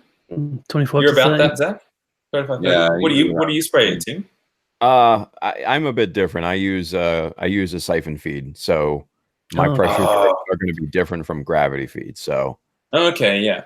because I end up having to do multiple coats to get a good color base. So I think I'm actually thinning my paints a bit much, but that means that I never get orange peel because I'm doing such thin coats. So it's beautiful, but it takes a lot of time. Control. So I'm working on that. So that's basically what I do, and then I have all my parts on skewers, as we all know, and then I set my air conditioner on so it's like pointing down, and I put it on just a nice little bit of heat, and then just set them underneath there so they dry a bit quicker, and I get to do another coat a bit sooner. Yeah, so that's kind of my process. Yeah. Now, what type of paints do you use, Josh? I use Mr. Color, and I still use a lot of the Tamiya spray cans that I decant into little jars. If people don't know what that is, look up decanting spray cans on Google. You basically spray it in with a little bit of a straw. And if you use spray cans, which I used to use, you waste a lot by doing it in the air. You spray it into a jar, and you get like to do 2 or 3 times as many parts. So you get to use all the cool colors that your hobby shop has, and that way, if you can't order Mr. Hobby or anything else like that, you can get those. But I also find Mr. Color. It's like some of the paint's really thick, and that little jar will just last forever as well. So if you can get those are really good. So mainly the Tamiya sprays, and for metallics, I use the Tamiya metallic colors. They're more expensive, and they actually have to say metallic on the lid. Don't just get like the chrome or something. It's not really a chrome. The metallic ones have smaller particles, so I really like those. Yeah. So that's my paints. Yeah. Yeah, and you know, and you mentioned decanting. Man, like if you guys aren't decanting something, I highly recommend it. I do it with Mr. Super Clear. That's what I use for, my gloss coat, my top coat, all that stuff. And, you can get it, the UV cut version in the jars and stuff like that now. But I like the old school plain Jane Mr. Super Clears. So you can only get it in the spray cans. So I get those, decant those into a jar. Guys, it's very, very simple to do. Brian, Bro Builder, said Alex has a good decanting video, so check that out. But it is super easy. It's super easy. And like Josh said, you get more more economical value because you have more control over it. You don't get as much overspray and everything too. So yeah, guys, if you see that perfect color or that perfect top coat or something like that, but it's only available in a spray can, decant it. It's an option. Yeah. So and one thing, if you watch a decanting video, they'll probably tell you, because you're spraying it all in there, the paint still has gas mixed in with it. And so if you spray it in your jar and you put your lid on, it could pop and explode, or you might just grab it and shake it, and then when you open it, it just goes and just comes right out. So leave the lids half off. Don't worry, it won't dry. And I sometimes leave mine like overnight or something like that. And then when you come back, you can check it out. And what I do is I normally put a toothpick just to give it a bit of a stir. And sometimes if it's still not ready, you'll get that toothpick and it'll just go under and it'll go and come out straight away. So be careful, because you'll decant all this paint and then you'll lose it all. So just take your time with it. Well, and that's a really great point, because like before I let the jar sit open for like 3 or 4 hours just to let that propellant degas, because that's essentially what it is, the propellant. But Soravon Zero, who is one of my Twitch mods for my live stream, actually hit me up on with a really good tip. If you take a bamboo skewer and you put that into the freshly decanted material, whatever it is, paint or primer or top coat or whatever, that actually helps degas that material much quicker, like your toothpick. But yeah, you got to be super slow and very careful with it, because you just drop it in there and some of it will just go, because I've had that happen before. Like I've literally lost a third of a can of gloss coat just from doing that. Like I didn't realize that at first, and I just dropped it in, and it just went, and I'm like, no, So, but very good tip in terms of degassing and everything. So yeah, good. Probably stuff. One of my other main tips to just dot around is humidity. we get really high humidity here in Australia, 80%, 90%, and you don't realize that affects your paint. And so if you're ever having problems with your paint, like say you're doing a flat clear coat over the top and it goes on really nice, but then a bit later it's like matte sort of in some patches and then glossy in other patches, or if you're trying to do a gloss black base for some metallics and it goes down really glossy, but then an hour later it's all matte and you're like, wait, my paint's right, what's going on? Check the humidity, because that's probably affecting it. And I've even had paint separate in the airbrush cup as well before I'm painting. It's all shaken up and it's perfect, but it like separates and kind of gets all, I don't know, sandy and stuff. And that was from the humidity as well. So I got what's called a hygrometer, which basically tells you the humidity, and I just keep it next to my airbrush and I look at it and I'll be like, sweet, 60%, I can paint. Crap, it's 70%, I can't paint. So yeah, some days when I'm painting, I'll be at work and I'll be checking online, checking the humidity rating, which is just the nerdiest thing to be checking on refresh. And then I can see it drop down and I'm like, yeah, it's really cool. Yeah. So check the humidity. That's a big important thing. Yeah. That is. And especially for folks like in, I guess more kind of, tropical zones, you know, especially like in, you know, Southeast Asia and stuff like that, where it's like super rainy sometimes. That's super important. So good call. Yeah. Good call. Put your water traps in your compressors. Yeah. Oh, good call. Yeah. Well, even from basically from spraying from your airbrush to the piece, it can still catch, you know, water molecules in the air and cause issues. So yeah, it's just one of those things. And then once it's on there, any humidity in the air will, you know, sometimes affect what's curing on the part too. So man, it's just it's kind of double trouble for those types of areas. It's tough. It's really tough. So yeah. But Zach, what's your painting process, man? Fill us in. Well, I'm pretty straightforward. It would seem, kind of compared to you guys, basically just sanding as much of the surface as possible. Usually don't do a lot of like multi-stage sanding, because I usually find it's like around 800 or so is usually what I'll use, just making sure what I'm really most interested in is just making sure that I have like nice level surfaces, no sinks, or especially I'm like really eagle-eyed about getting any sharp edges or mold lines. Okay. Really, really hate mold lines.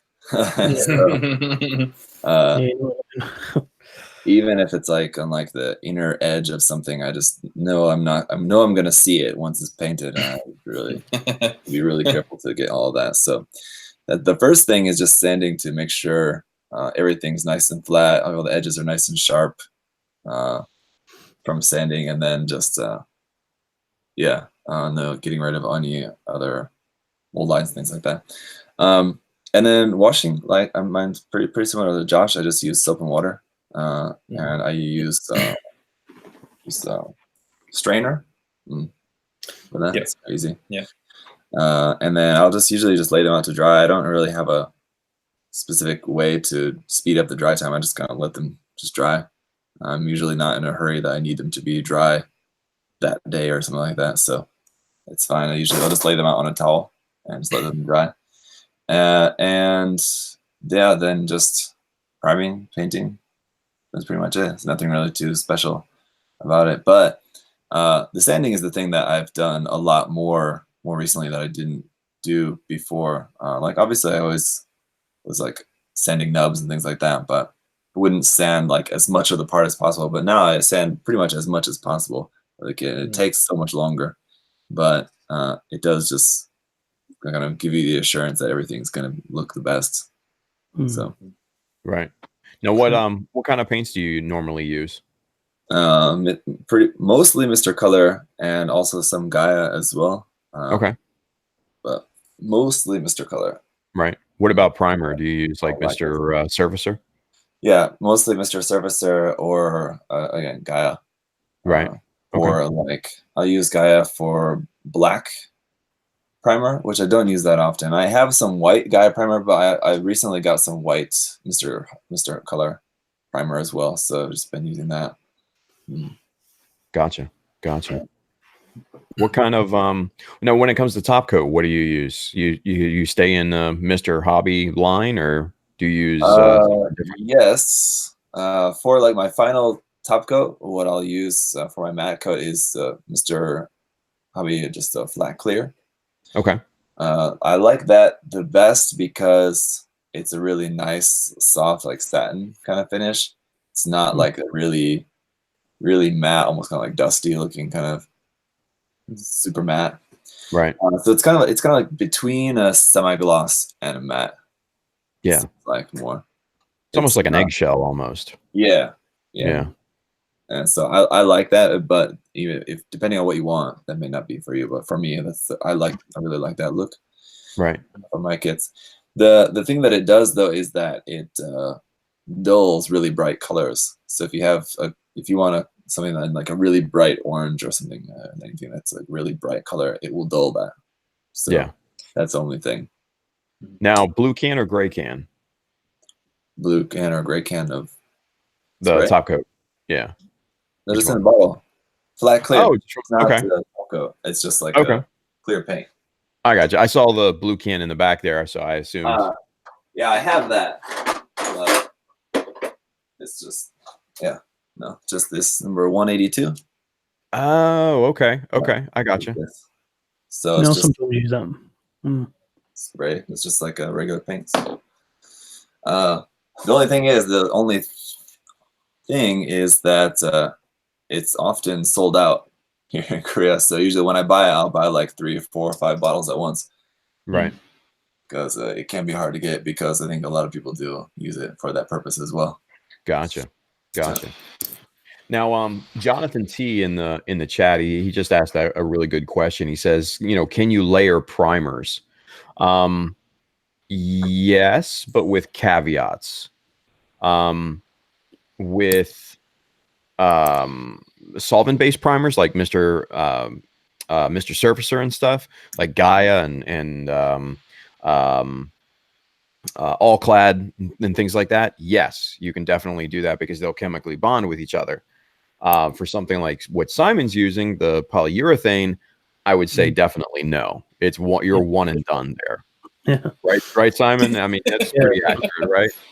Yeah. Don't do more than one.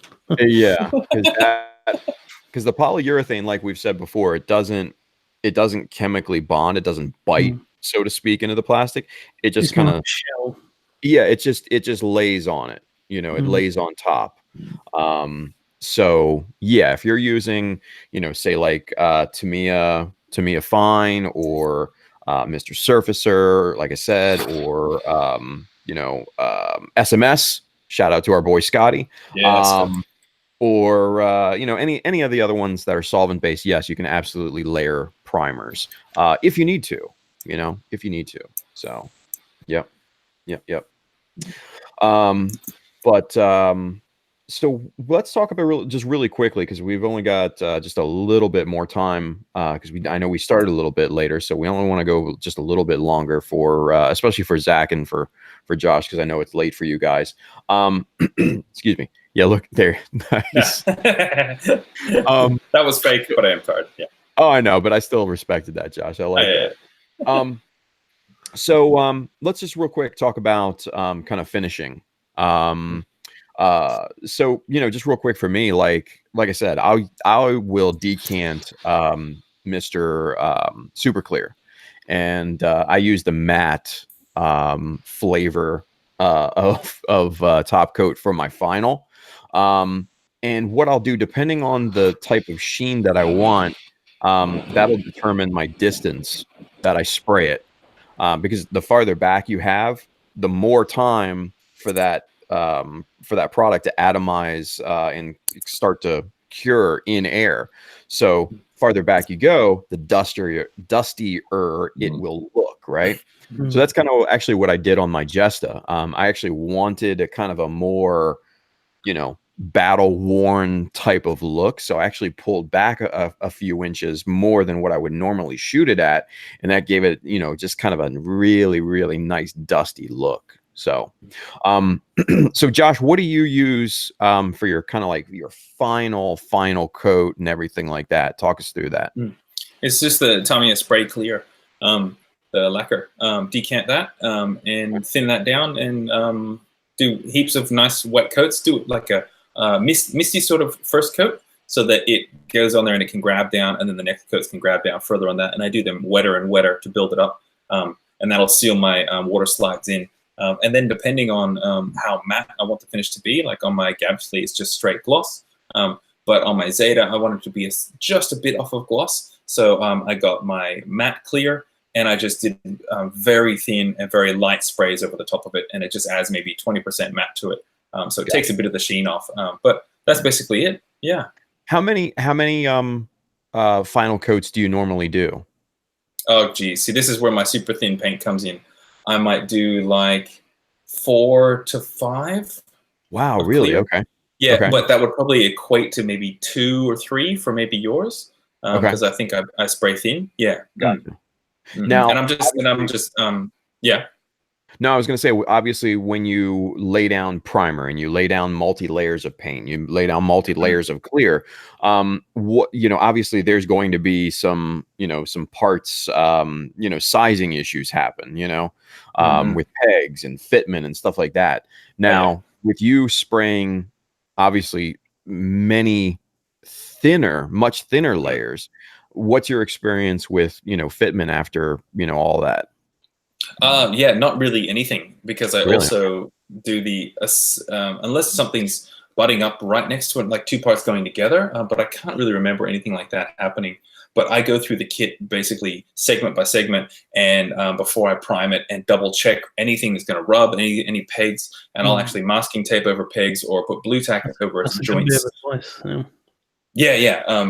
Blue tack or masking tape to stop the paint going on there, so that when I peel it away, it's just raw plastic, and I know that the fit's going to be Bandai factory level.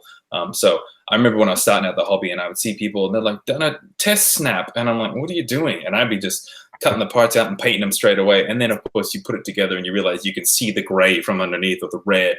So now I kind of enjoy the test snap, and you basically build and unbuild your kit like 8 times during doing a custom or something like that. And you really get to know it. But I do a lot of covering up of pegs in areas that need to go near each other. Or if I see 2 parts of armor that go next to each other, when I'm building it, I'm like, that's going to scrape when I painted it. So I'll get my sanding stick and just take 1/4 millimeter off, not too much. And that way there's some room in there. So I do work the parts a lot to allow for paint, because I have such a OCD fear of any paint scratching off, as if it's just ruining the whole piece if a little piece comes off. So I try and avoid that as much as I can. Yeah. Gotcha. Great call. Great call. Yeah. Same as with most of my edges on my kit are beveled, because I don't want a 90-degree sharp angle, because I'm like, man, if I start touching that, the paint, because I think the paint, correct me if I'm wrong, if you spray on like a 90-degree angle, it won't actually stay on the corner here. It'll kind of slide off a little bit more. Like, will it get a bit thinner, or do you think it'll actually stay on the corner? Well, 2 things. If you're spraying super thin, that's definitely what will happen. Yeah. Now, on the opposite end of the spectrum, if your mix is a little thicker, it'll actually build up there and kind of cause this type of thing, like a wedge. Yeah.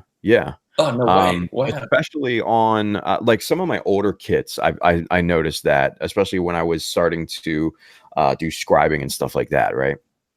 Especially on those nice freshly carved scribe lines that are just like, straight perfect 90-degree corners, right where that kind of gap is. That'll build up on that, and then it'll start to wedge out like that if your paint's too thick. So I noticed that on some of my much older kits. But yeah, I mean, you're at that point, you're spraying a ton of product down too. So but it is really good advice though, because I do get that question asked a lot. Like, do you really need to put the kit together before you paint it? But yeah, there is a lot of advantages to doing that. Yeah.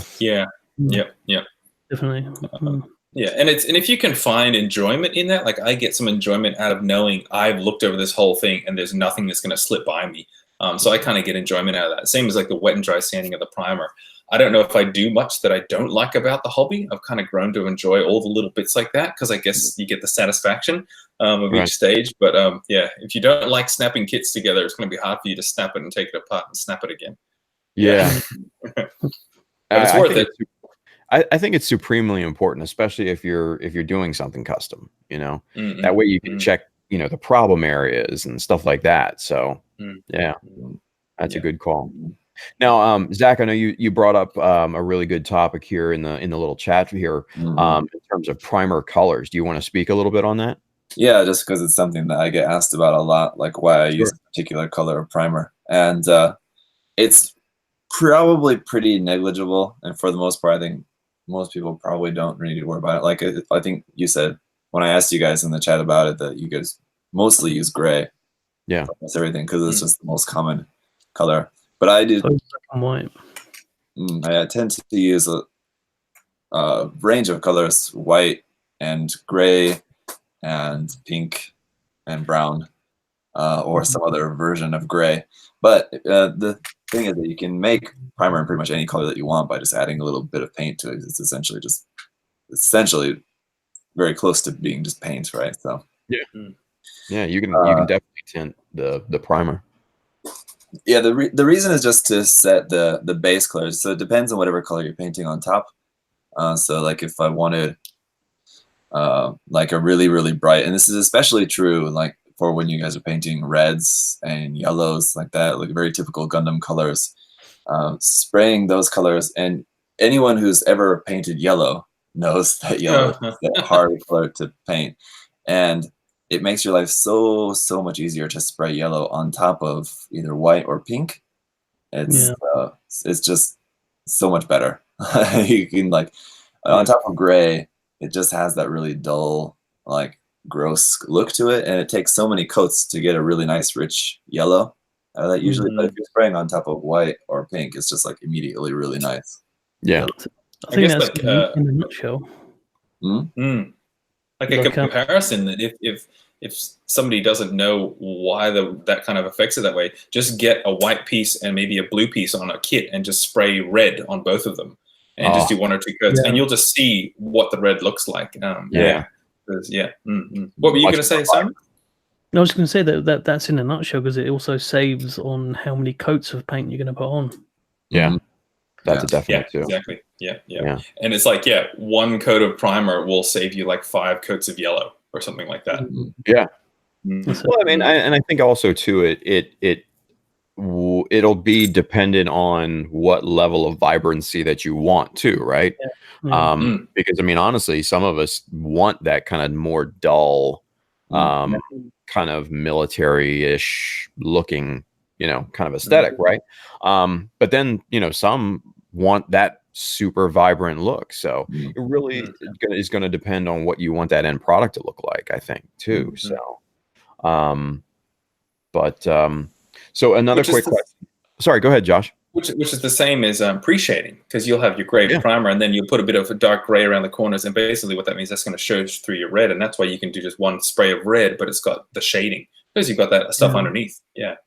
Absolutely. But what I was going to say, another great question from the chat is again from Jonathan T. He asks, when you sand your clear primes, can you cover it up with another clear coat? So what I guess he's saying is, you know, if you you know, spray down a you know, your final clear coat, you know, and you have to maybe buff out a certain you know, part of it, maybe you got a little bit of orange peel, maybe a little bit of texturing, you know, can you just cover over that with another layer of clear coat? Simple answer, absolutely yes. Because that clear coat will fill in that surface imperfection and make it look really, really nice. Now, mind you, you know, make sure you're sanding with a super high grit of sandpaper. You know, if you go in there and sand with 400 grit, it's not gonna work magic, but yeah, I mean, if you're sanding with, you know, something like 1500, 2000, 3000 grit sandpaper, it'll fill it up nicely, and you'll never know the difference. So I had that happen when I had some matte clear chalk up on me for some reason. I don't know what happened. And I looked online and somebody said, just let it dry. And then the next day when you got low humidity, just spray the clear on top again. And it immediately just fixed it. Yeah. Because what you'll find is that next coat of clear coat will reactivate the underlying coat, and it'll just chemically bond, and look really nice. But so Simon, what's your kind of finishing technique? What's your final end of the road type of thing? What do you do on your models? Just depends on the kind of finish that I want. Obviously, so it's like if you wanna, I'm going to be a rebel again. Oh, here we go. Oh man. When I weather a kit, no top coat at all. Really? Okay. None at all. Because I mean, when you weather a kit, you want all of those different textures to be present. Yeah. You know, so you want all the oils to show. You want like some bits a bit carbon, a bit matte, a bit gloss here and there. All those different textures are really nice. Right. When you top coat that, you're going to lose that effect. Yeah, it's all going to be one sheen. That's it. But obviously, if you want like a nice clean model, then of course I normally top coat just with some Tamiya flat clear or some Alclad aqua gloss. Okay. But yeah. Nice. Now, and guys, I know we haven't really talked about weathering because that's a whole different show. Oh, we need a few hours. There's so many techniques and products and stuff like that. I mean, I think we'd probably need at least 2 shows just to go over everything. But Simon's got a great point because, in real life, which is basically what weathering is trying to accomplish, there are going to be different sheens of material, right? So that's a great point. That is a great point. Good stuff. Good stuff. All right. Well, good stuff, guys. So it's it's 11:51 my time. I know it's getting super late for Zach and Josh. And like I said, we started a little bit late, so right about now is probably when we should start wrapping it up anyway. So let's go around, let's give final plugs, and then we'll put this puppy to bed. So Josh, you want to start us off? Where can everybody find you? You can find me on Facebook and Instagram and Twitter, Joshua Dara, and I have a website, joshuadara.com, where you can buy my artwork, ballpoint pen drawings, and also my work in progress book of my Zeta. 300 pages, big book. You can download it, pay whatever you want. But say hi to me on the socials anytime. I like chatting to everybody. And if anybody out there is wondering about doing drone FPV, do it. Please do it. It's great. And that's all I'll say. Awesome. I just to tack onto the drone thing. I just picked up a DJI Air. Oh, okay. Yeah. So it's a work. Cool. So I've been flying that around a little bit. It's not a sporty drone, you guys. No. Or anything, but it's still fun. It's still good fun. Cool. Yeah. Do you have that? Is that like a phone where you can see what it sees? Is that kind of how it is? Yeah. You pop your phone into the the little controller and everything, and it's damn fun. Cool. So gotta cool. get to work though, but personal stuff. Anyway, Yeah. very good. Thank you, sir. Always, it's good seeing you, buddy. Good to see you. Awesome, Simon. Where can everybody find you, man? You can find me here on YouTube and on Instagram and Facebook and on my website gundamuk.com. Excellent. And go check out that Titus, you guys. It's really cool. Really cool. And you're selling some kits, aren't you, as well? I've got some kits up for sale. If anyone's interested, just head to the website. Yeah. Go pick up a masterpiece, you guys. Very cheap, too cheap. Simon, you need to up those prices before people go check it out. Yeah, right. Yeah. Make that money. All right, Zach, go ahead and tell us obviously where everybody can find you. Come on. Well, you can find me right here. I already did the interwebs joke before in a different episode, I'm sure. So I can't do that one. Here, as I mentioned in my last video a couple of days ago, that it'll be slightly less frequent for the time being. Still want to try to do a video a day, but I'm working on a new schedule of just working less on this stuff. So a little bit less. That, and yeah, also just, this is kind of like off the topic of where people can find me, but just other updates just to why about my content anyway. Also been less this past week, especially because I'm like racing to try to finish this kit for this contest. So that's why I'm not really devoting any other time to making any videos or anything. Nice. But yeah, you can also find me on my Facebook page, and Instagram would be the best. On Twitter as well, but I don't really share a whole lot of my own personal stuff. It's basically just for looking at other things. So that's it. Awesome. Well, thank you, sir. Thank you as always for hosting us. It's always a pleasure. Guys, you can find me pretty much on all the social medias, Facebook, Instagram, YouTube, Twitter, all that good stuff. Watch my live streams every Monday, Wednesday, and Friday. Next week is only going to be Monday because I'm going to be out of my home for work Wednesday and Friday.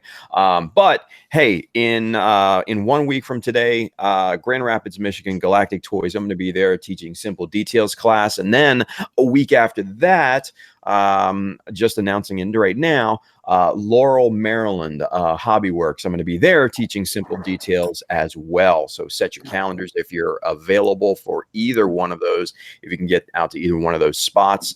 And then also, I know Chris R.